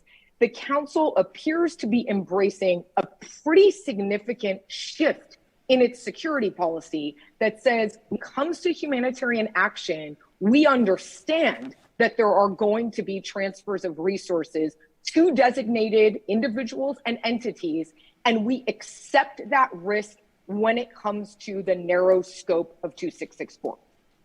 So now what matters is interpretation and implementation, sort of how we see this resolution affecting both council implementation of the language, but also, perhaps more importantly, each member state's implementation of the carve-out into their domestic law and policy. Let me close with what may be on the horizon here. So one is a significant question many of us are grappling with. What are the implications of this ethos, of this possible policy shift for the counterterrorism resolutions of the Security Council? Will the underlying values of 2664, the idea that it's saving lives, the idea that it's clarifying the mess that the Security Council has arguably created for many humanitarian organizations in terms of their operations, will that result in a significant shift in CT policy and approaches to the interpretation of CT? Second, for monitoring and assessment bodies like the Financial Action Task Force, Counterterrorism Executive Directorate, how will they interpret 2664 carve-out in the realm of CT? And finally, perhaps most challenging, what about domestic criminal laws that are implementing Security Council resolutions obliging all member states to create criminal legislation preventing and criminalizing the provision of resources to terrorists in light of this carve-out and what I would argue is its underlying spirit. So I think a lot of opportunity this year and in the years to come, but really requiring a continued dedicated focus by the kinds of groups that are in this room and that have been working on this issue for so long. Thanks. Thank you so much. I'm interested in this discrepancy you kind of laid out of a massive shift in ethos and thinking through this resolution, but also the UN CT architecture being in some ways a rudderless ship. And I'd like to sort of maybe come back to that. But first I want to turn to you, Rachel, and bring it back to the Washington perspective, especially in the context of what we heard about 2664. And Jan mentioned this morning in the opening, the United States went from being, he used worst to best, we'll say, among the most challenging partners on these issues to among the most constructive. So we've seen this tremendous progress with respect to sanctions, but we also know that, at least on the U.S. domestic side, we have the material support for terror provision, which remains in force, and some of these underlying legal challenges remain, even while there are efforts to ease the burden on the NGOs. So can you speak a little bit to the state of play here in Washington, in particular where this Congress and this administration are with respect to both the sanctions, but also the material support for terror provision? Yes, thank you. And thank you very much for having me today with this great panel. This has been a very interesting space to watch over the past decade. I remember starting working on issues related to humanitarian assistance and access about 13, 14 years ago when we were looking for reassurances that assistance could be provided in al-Shabaab controlled areas of Somalia. And the best we could get at that point was a policy statement that it was not the policy of the Treasury Department's Office of Foreign Assets Control. It was not a priority for enforcement to go after humanitarian actors. So that had to be enough at the time because that's all we had. It was interesting because that was also a time when there was a UN Security Council resolution designating al-Shabaab where there was a UN carve-out for humanitarian actors. It was one of the first ones, if not the first. And so now we've seen kind of an evolution since that time. There were later on the designation of Ansar Allah in Yemen, the Houthis. That was quickly undone in, I guess it was January 2021, get my dates right. And that was in large part because of a recognition of the chilling effect that a foreign terrorist organization designation has on the ability to provide humanitarian assistance in areas of greatest need. And so these were kind of concrete domestic actions that set the tone that we have seen in this administration thus far on humanitarian assistance. And that kind of through the response and listening to the issues on the ground in Afghanistan when the Taliban took over and the delivery of humanitarian assistance became very complicated. The OFAC general licenses that were issued then and the work that the US government did through the UN Security Council to create authorizations specific to Afghanistan, and then last year the UNSCR 2664. In US domestic law, the way we've seen that UN Security Council resolution implemented is through broad general licenses across US sanctions programs, authorizing humanitarian assistance and other categories of assistance. It's really a broader list of general license authorizations than we've previously seen, including disarmament, DDR efforts, and peace-building efforts, which was a novel addition there. We've also seen other steps to provide reassurance to humanitarian actors, but there's still a lot of room and a lot of confusion in this space and a lot of effort to change.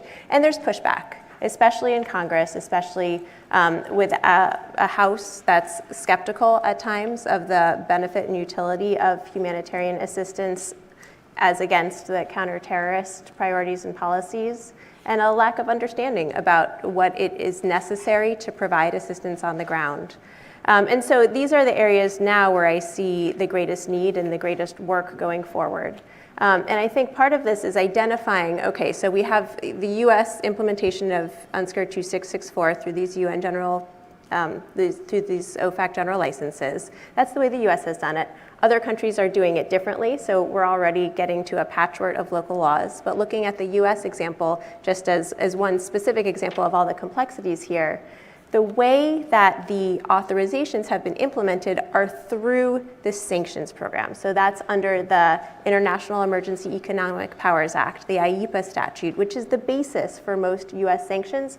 But as Naz mentioned, it's not the only legal authority in play here. So there's the material support statute, which is the criminal prohibition on the provision of material support or resources to foreign terrorist organizations, which does not have these sorts of exemptions. And that is a glaring hole in the nature of the authorizations that the US can provide, even where the US government has been providing policy reassurances on that front. There are also export controls, which are implemented under a variety of domestic US laws. Most notably recently are export controls that prohibit exports to Syria.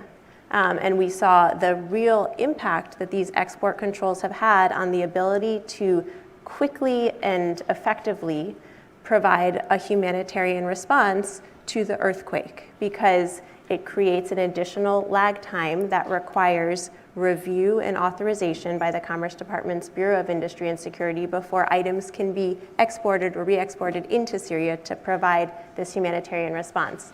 And so this is just an example of kind of the broad array of laws that we need to deal with so that organizations can effectively operate on the ground. And so I think as a next step, I would love for the laws and the policies and the very clear guidance to evolve such that I don't have a job anymore, so that it's very clear to organizations that as a policy matter, the donors like the US government, like the EU and the UK and UN have decided it is in our policy, it is to the benefit to the world, our greater foreign policy, to provide humanitarian assistance in these situations.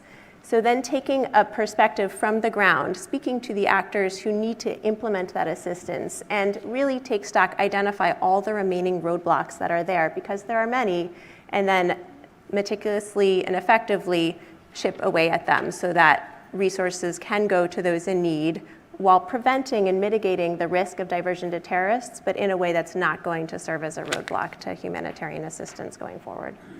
Thanks. There's so many follow-up questions, so we'll just have to pick a couple. I'm going to come back to you, Hisham, and ask you two questions to respond to some of the comments from our colleagues. The first is, in your engagement with your donors, have you seen evidence of the mental shift that Nas spoke about, a move away from zero tolerance and a move away from this balancing narrative? Or is that still yet to filter from that level at the UN Security Council to your day-to-day negotiation about your partnerships? And then what you mentioned about the domestic governments. I mean, this panel, I think, is very much thinking about donors and the regulations at that level, but this is a huge problem. States that have either modeled their domestic legal frameworks on those that the United States or the Europeans, or those that were kind of pushed out by the UN special agencies, it's very easy to create a lot of restriction, and it's really hard to unwind them. So have you had dialogue with some of those governments, not about your ability to negotiate with the armed groups, but about their own legal frameworks and the challenges they present? Thank you very much. On the first question, I think it's linked to what my colleagues were saying. I mean, you have these positive steps that were taken with this resolution, but the implementation is, of course, taking time. And the diffusion of it, just even the awareness of it. I mean, when I go a lot, I was in Brussels a couple of weeks ago, and even for them, it's still foreign. So there is still delays, there are still a lack of full understanding of what they can do now, and how they can basically allow, let's say, organizations, to engage with these groups, and funding can be done, can be provided without any risk.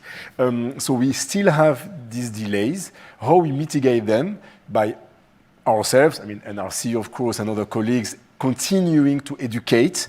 And it's not because we have a resolution that was, adopted in New York that automatically in Brussels and elsewhere, and at the local powers, in Stockholm, in Bern, that automatically there is an understanding. So there is still a huge need of advocacy, I would say bilateral advocacy, but as well in panels or in forums, because we still see some reluctance. And as well, from the private world, and I think Aurélien, alluded to that, the banking systems. Banks are so afraid. I can tell you, and Swiss banks, they are not known for their openness and transparency. I can tell you how difficult it is to make them accept that we use them to channel money.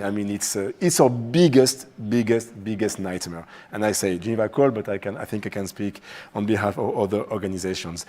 Afghanistan is almost impossible. We have to bring cash. Myself, I had to go to Libya with cash, a lot of cash, just to go and pay our staff and try to provide, our humanitarian assistance. Because banks are saying, no, we are not going to take this risk. And I can tell you they don't really care about resolution 2664 or whatever. They have their own, let's say, risk assessment. So we need to embark with us as well the private systems, the private, let's say, world, and especially the banks. This is for us a big challenge. On the local states, it's very interesting because I can give two examples. One in the Sahel region, one with Mali and one with Burkina Faso.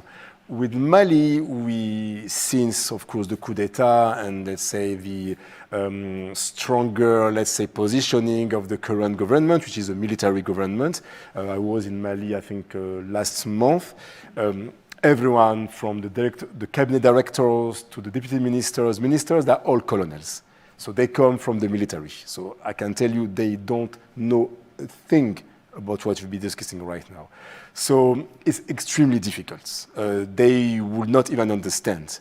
However, Burkina Faso, still we have a coup d'etat, still we have, military in place, but we've been engaging with them since early on, and there were some positive discussions and understanding about the fact that they should allow, let's say, organizations to speak with the armed groups.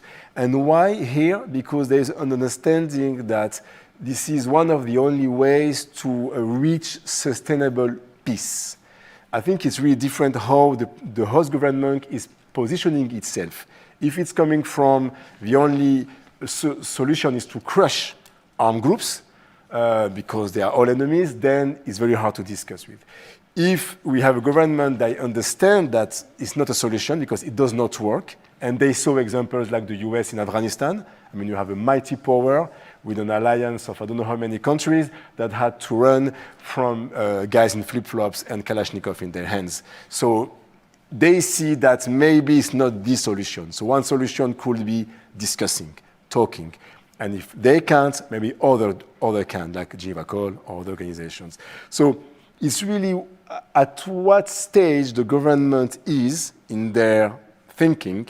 I think when they failed only military options, this is where basically they are more comfortable into, let's say, allowing, let's say, armed organizations talking to armed groups. And I want as well to finish by, we have the responsibility, the organizations, to show impact and quick impact. We just cannot say, give us access, but for what?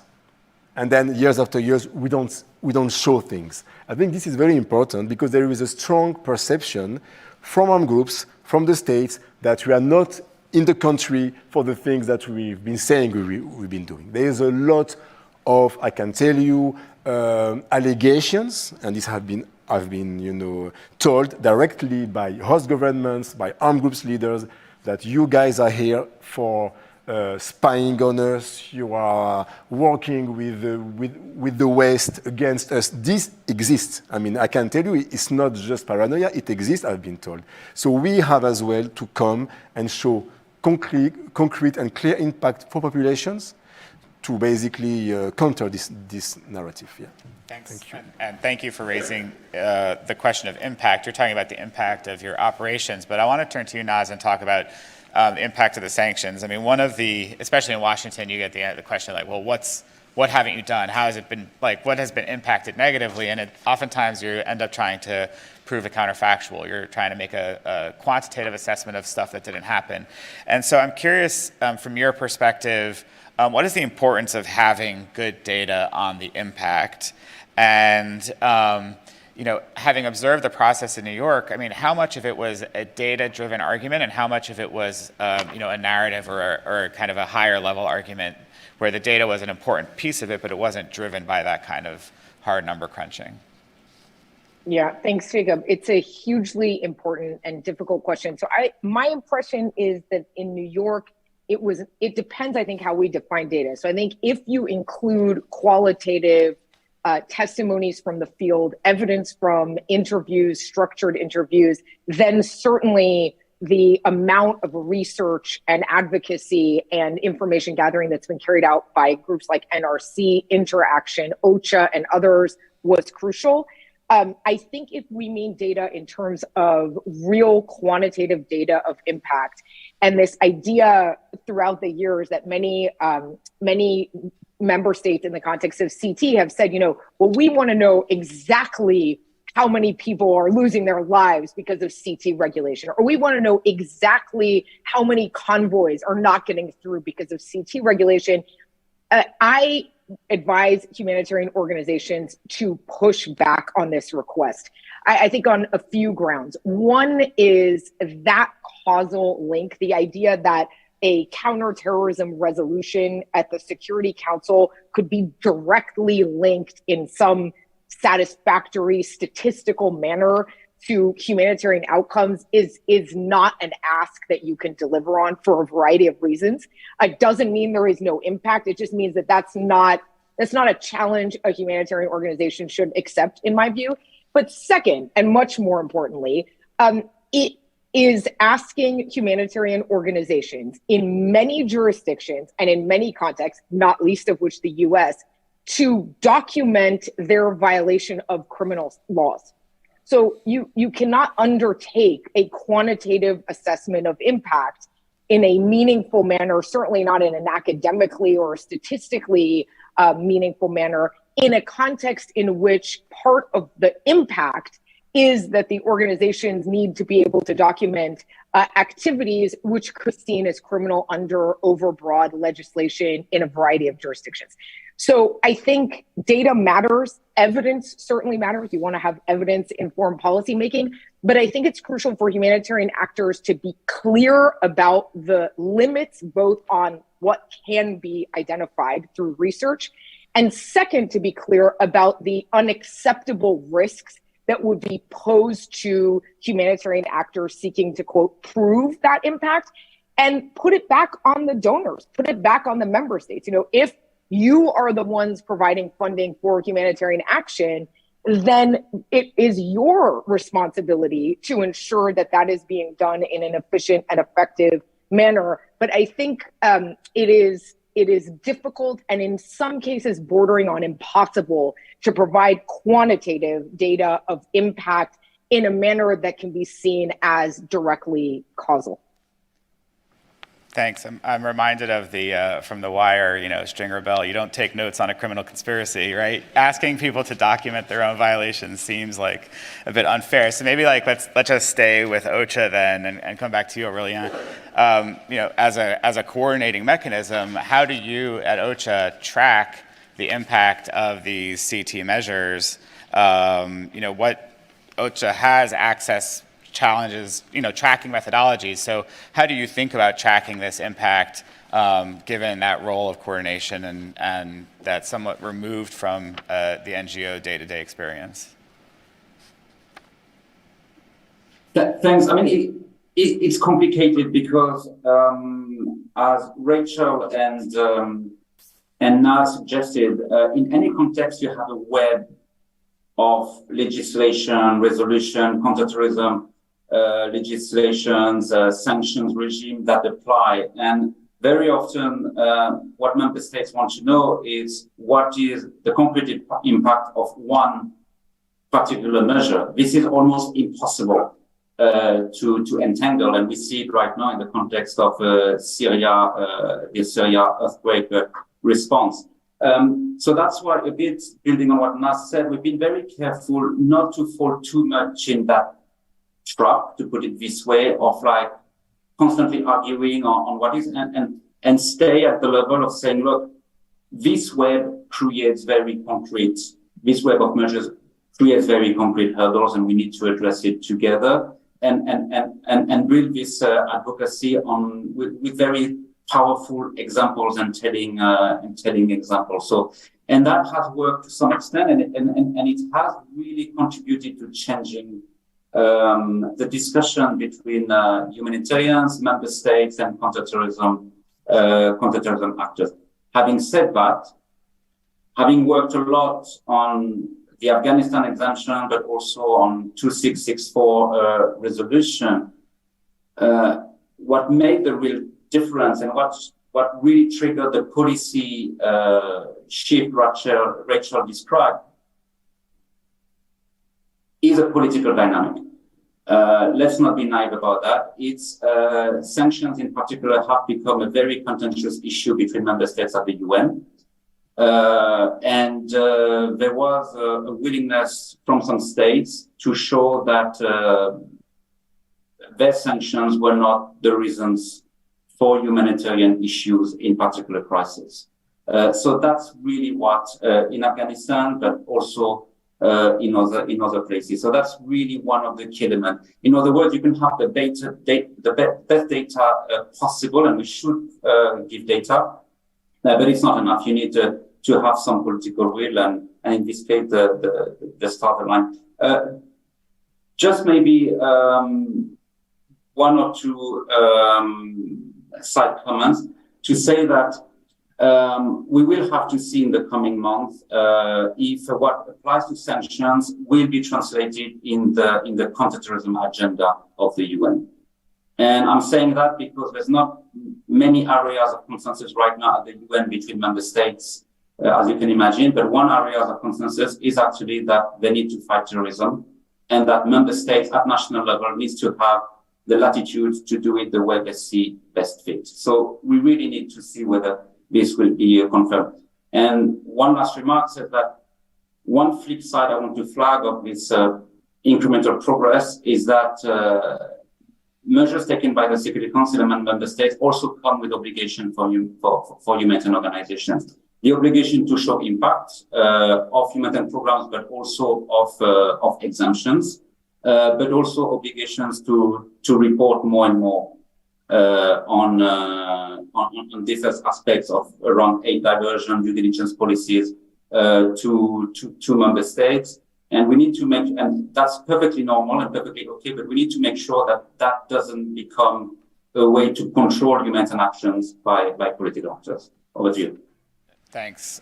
Rachel, coming back to you, I have two questions. They may be connected, but I'll ask them both and do as you see fit. And then maybe we can open up for a question or two from our esteemed audience here. The first is, going back to this 2664 and the efforts there. I mean, you've written on this issue, you've advised the humanitarians. Were there elements, and you come from working in government, so you've been on the other side of this. Are there pieces of the advocacy and policy discussion that led to this humanitarian exemption that can be applied to the stickier challenge of the material support for terror provision in the United States? And we have seen now some sort of bipartisan consensus on the AUMFs, the authorizations for the use of military force. There's real discussion about what the United States is doing in Somalia and Syria. And I'm wondering if those discussions also create some space for a broader conversation about the negative impacts of this war footing, this counterterrorism framework as a way to see the world. Good questions. And I'll take the last first from a very broad lens without specifically delving into the AUMF. I mean, I think, what this is really showing us is, this is a great time for taking stock, right? We've been in the midst of this war on terror since we were both in college. We are 2 decades, 20 years later now. And so the question is, so there were a number of tools that came into being in that era, and the AUMF among them. And so, without saying any specific outcome is the right outcome, it's time to take a step back, to look at all of the tools in our counterterrorism arsenal in the context of the very necessary humanitarian needs around the world, and not just humanitarian, but broader needs for development assistance. There's not agreement necessarily on what constitutes humanitarian assistance. And I'm not saying we need to define it, but I'm saying we need flexibility to, on the one hand, prioritize development and assistance while accounting for the counterterrorism posture we're in. So, that's kind of the guiding light, the principle that I think should be informing these policy decisions, which should be happening. And then in terms of the concrete steps to create the necessary carve-outs to, for example, the material support statute, what I've observed in the time I've been working on these issues is a very concerted effort by those in the international community, the international NGO community, who are on the ground in these environments that are quite challenging to work in, engaging with each other and with those who are making the policies, making the decisions, to identify first among themselves, okay, what are the issues, what are the roadblocks we're facing? How can we come up with authorizations that would avoid those roadblocks? And then presenting those solutions to the policymakers so that they can then implement them. That's identifying the categories of assistance to authorize, the mechanisms through which to authorize it, whether it be OFAC general licenses or in the material support statute context, a statutory change, or perhaps in the interim, some greater clarity from the executive branch on how specific terms will be applied and defined, at least to provide reassurance to those on the ground what is and is not allowed, drawing more bright line rules, because when we do not have clear guidance, there is a chilling effect on implementation of assistance. Thanks. So we have, the system works, so if you want to send in questions, I have a little iPad here. We have a first question from a Joel Charney. Let's get into like brass tacks here, right? Like, it's the Patriot Act. And do you think that there's any possibility, political or practical, to get an amendment or an otherwise legislative solution to the material support for terror? I won't say never. Seeing the evolution from with the general licenses that we've seen, from the time in 2010 when this issue first became discussed to now, nobody thought we were going to see these broad general licenses across programs. Granted, that's an executive action, not a congressional action. But I wouldn't say never. And I think the key is really honing in on what is the issue we are trying to solve, defining it specifically and concretely, and identifying a specific solution to it. So it's not saying that we want to allow diversion to terrorists. That's nobody's goal.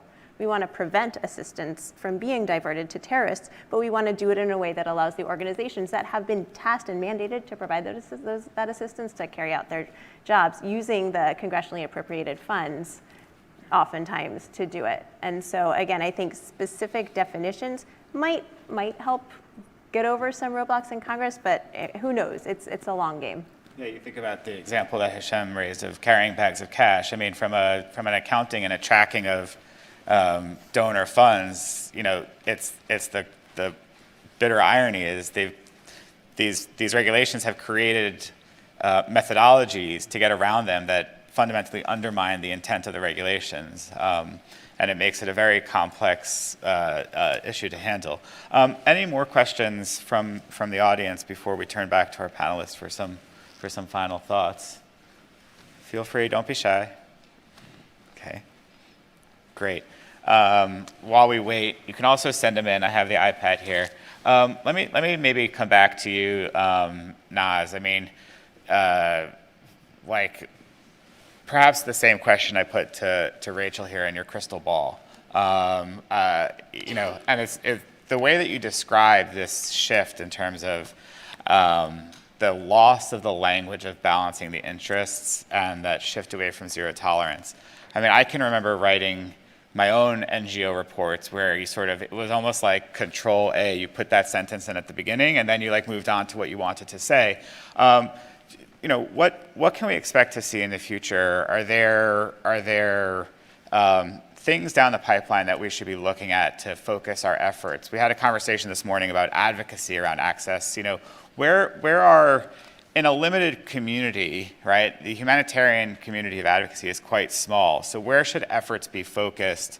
Where are the best opportunities that have the maximum impact?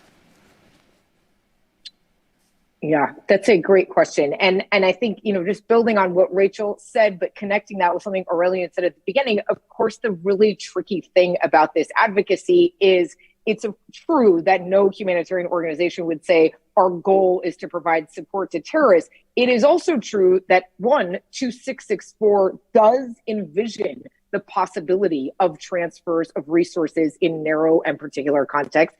And second, of course, in some areas like medical care, it is part of humanitarian activity to provide medical care to all wounded and sick in armed conflict, including those who might be designated as terrorists. So the advocacy is extra hard here because it's often not as simple as just saying, of course, nobody wants to provide any sort of assistance to anyone who might be designated as terrorists.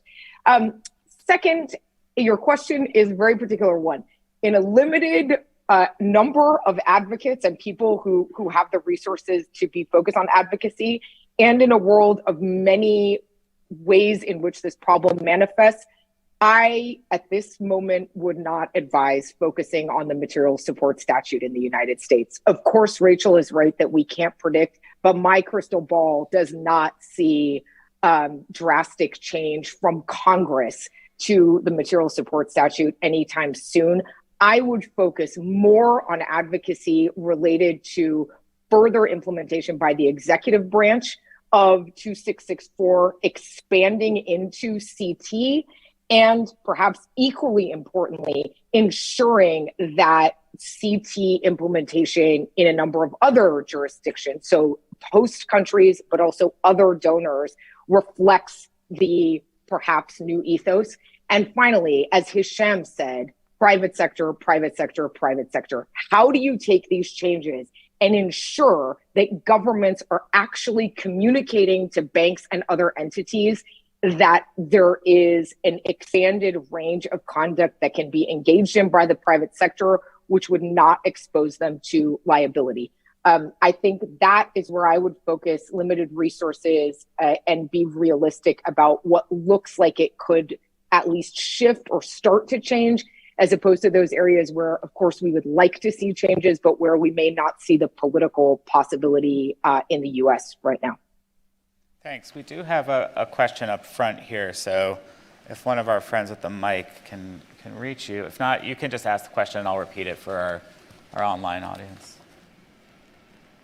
And if you could introduce yourself as well, please. Hello. Okay, this works.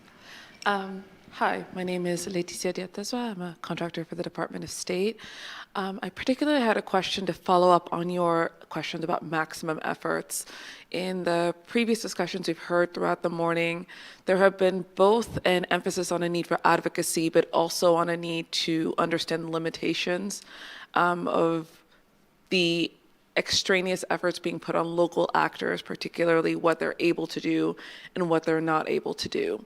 So my question for, the group at large is how to move forward on the need for advocacy as well as engagement and diplomacy while balancing the extended risk that may put on local actors and implementers who may both have to lead this efforts of advocacy whilst also doing some work in these hard to reach areas where they are dealing with actors who perhaps view them both as enemies and as well trying to balance their roles, perhaps being representatives of larger groups that may not necessarily have the best reputation with those actors on the ground. Thank you. Thanks for your question. Maybe we can start on the screen with you, Aurélien. Some thoughts about both the limitations of advocacy and the potential impact this kind of advocacy and work on this issue might have on the local actors who have become, central to the discussion about shifting the balance of humanitarian work. Look, on advocacy and humanitarian diplomacy, I think it's fair to say that it's been fairly successful over the past years. I mean, I've been following this issue for quite a while, and we're definitely in a better place today than where we were 10 years ago. I think one thing we should do as humanitarians is also recognize the constraints member states and government and political actors are under. I mean, if I take the example of the US, there's an extremely difficult history with terrorism. I'm French, it's the same. And for any government to come back on some of the legislation that have been enacted or to amend them, it's complicated with the public opinion. And we need to recognize that, and we need to work with them to manage some of the risks they're creating by giving space to humanitarians, to be honest. So I think that needs to be part of our advocacy. Second, on local actors and risks, I mean, I've come back to what I said at the beginning. We need to be very specific about what we need in terms of space and be very specific about how we're managing risks and which due diligence policies we're putting in place. And here, it's not like adopting carve-outs is opening the floodgates. Preventing aid diversion, ensuring that humanitarian assistance goes to the most vulnerable, it's not only an issue of terrorism from a humanitarian perspective, it's our mandate, it's our mission. So we need to do that. And when we work with the local actors, I mean, it's true, some of the capacity might be less than international organization, but it's not like we're providing assistance without any control or without looking at what's going on. And today, there's not been a lot of systemic aid diversion. For us, in terms of advocacy, it's important we explain what is in place and how we mitigate some of the risk, and how also we work with some local actors to help them reinforce their own system and how we control our partners, including local organizations, to avoid aid diversion. And I would end by saying that we need to realize that we invest together between humanitarian actors and counterterrorism actors, and that we need to have this dialogue like today. We need to have this engagement, and we need to include private sector partners in that. That's the only way we'll be able to make sure that member states can continue to fight terrorism the way they want. That's not really my job. but also do it in a way that respects international humanitarian law and respect humanitarian space and the capacity of organization to operate on the ground. Over to you. Thanks. Naz, any thoughts on that final question or any final thoughts you wish to share? Just definitely supporting everything Aurélien just said, and also to add that I think it's, Jacob, I think you said at the beginning that a consensus is hard to build in all kinds of places, but also within the humanitarian community. And I think here there can definitely be effective labor sharing between local organizations and international NGOs, and then of course UN humanitarian agencies in terms of who takes the bulk of the work of dealing with this issue, and in some ways how you might even provide sort of cover for local implementing partners and also local organizations. But I think the question is, it can't be dealt with purely by this answer, right? The question really speaks to some of the underlying political challenges that local organizations face that are not easily addressed by due diligence or by compliance practices or by any of these issues, but rather really go back to the question of local CT and other measures that create very, very real risks for local organizations. Thanks. Thanks. And turning to the stage, Hichem, do you have any final thoughts or want to respond to that question as well? Thank you very much. No, yeah, just on the risk on local actors, these risks are increasing because we see a transfer from the global discussion to the local, let's say, governments that are now, being more assertive and putting more restrictions. So definitely the people that are greater at risk are the ones on the ground.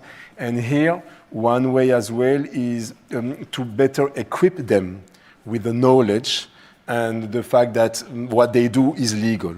And I think it's important, and Jan spoke about that earlier enough, the capacity building that is done, but it's mostly for international organizations. I mean, with CCHN and others, I've been myself on panels trying to explain to UN principles. It's great, but who is taking care about, the local organizations? Who is capacitating them as well, giving them the knowledge, giving them the reassurance.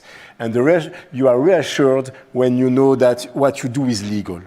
And I think it's very important. So, and when we speak about local, for those of you here that have been working in the field, we don't speak about the local NGOs that are located in the capitals. Mostly, unfortunately, they are very close to the regime, but the ones that are really out there, the community-based organizations, the grassroots actors, the traditional leaders, forms of organizations in the field is not what we see. They're not, perfectly, formalized and organized, but they are the ones acting on the ground. Women association, youth. So how we can better make sure to accompany them as well into their actions, giving them the security by providing them with the information and being there as well when they may face, some legal or administrative issues. So this is on the point on advocacy, and I would just want maybe to finish on 3 points. I think labeling matters. Labeling armed groups by being terrorists, if you are a state, at the end of the day, that's fine. When organizations are using this label, this for me is an issue. Because we know that we don't want to politicize aid, but by labeling them this way, you are politicizing already the aid because you are putting them in the political box. Terrorism, there's no legal definition, it's a political definition. So I think we have to refrain, and I speak we, the humanitarian organizations as a whole, to use political labeling when we communicate, when we have bilateral discussion with states, because this, of course, is not neutral. I mean, it comes with a price. This is the first point. And my last point, if we look forward, we've been dealing with city measures and consequences because we've been facing radical Islamist groups. I mean, let's be honest, in the past 15 years, these measures came really harsh because we've been working in the Middle East, in Afghanistan, and so on and so forth. But the new conflicts may not be in this region, will be potentially in Asia, around the Chinese Sea and other countries. So we have as well to maybe anticipate what will be the sanctions that will be posed when we have to come and deliver needed aid. And my fear, it will come, I think, from the states. I mean, the assertiveness of states will be increasing, the states that are the regional level. Regional actors will be as well much more involved. BRICS as well will have a bigger role to play. So we have as well to compose with that. I don't have a particular answer to it, but just maybe a food for thought to anticipate what will come in the next decade. So thank you very much. Thank you. And Rachel, some final thoughts in response to the comments or the question, or anything you wish to share with our audience before we close? Great. And I think, Hisham, what you're describing is really kind of, as Jacob started things off, the geopolitical shift that we've seen where, the focus is not just terrorism, but there are many other geopolitical issues that are here and are on the horizon that will impact risk profiles for everyone. But going back to the question and to kind of the point of the local actors on the ground, the importance of empowering and educating those who are on the front lines of assistance is critical. It also goes the other way, because these are the actors who are on the ground, who are closest to the delivery of assistance. And it's so important for their experiences and the actual implementation challenges that they face to make it back along the line of those who are the prime grantees, back to the grantors, the donors, so that there can be truly informed policymaking in this space. So even though we're not going to get specific and clear numbers or anything like that, and as Naz wisely recommended, we should not be collecting them, or at least the organizations operating on the ground should not be, identifying the very real challenges that are faced then allows the policymakers to figure out how to effectively overcome them. Whether it's material support statute, if that's not happening anytime soon, there are other tools of foreign policy, defining regulations, coming out with policy guidance, coming out with additional licenses and authorizations, tackling export controls, which are a real barrier. So the first step is identifying the challenges on the ground, and that's where communication is key, both from the local actors to the folks that they are working with interim in the chain, among laterally organizations that are providing assistance, and also with the government donors. Thank you so much. So a ton of content. One issue that we didn't really get into that you mentioned, but we didn't have a chance to interrogate, we'll have a session tomorrow about sanctions and financial access. And I'm going to put in a plug for some of CSIS's own work. We put out a report a few months back specifically on financial access and the importance of dialogue between all the component parts of the humanitarian system, the UN, the NGOs, the banks, the commercial providers, and of course the governments, donors and otherwise. So I'd encourage everyone to come back and watch that panel tomorrow. For today, let me ask Legal and to join us, and we'll come back for our afternoon sessions at 1 p.m. Thank you so much. Thank you.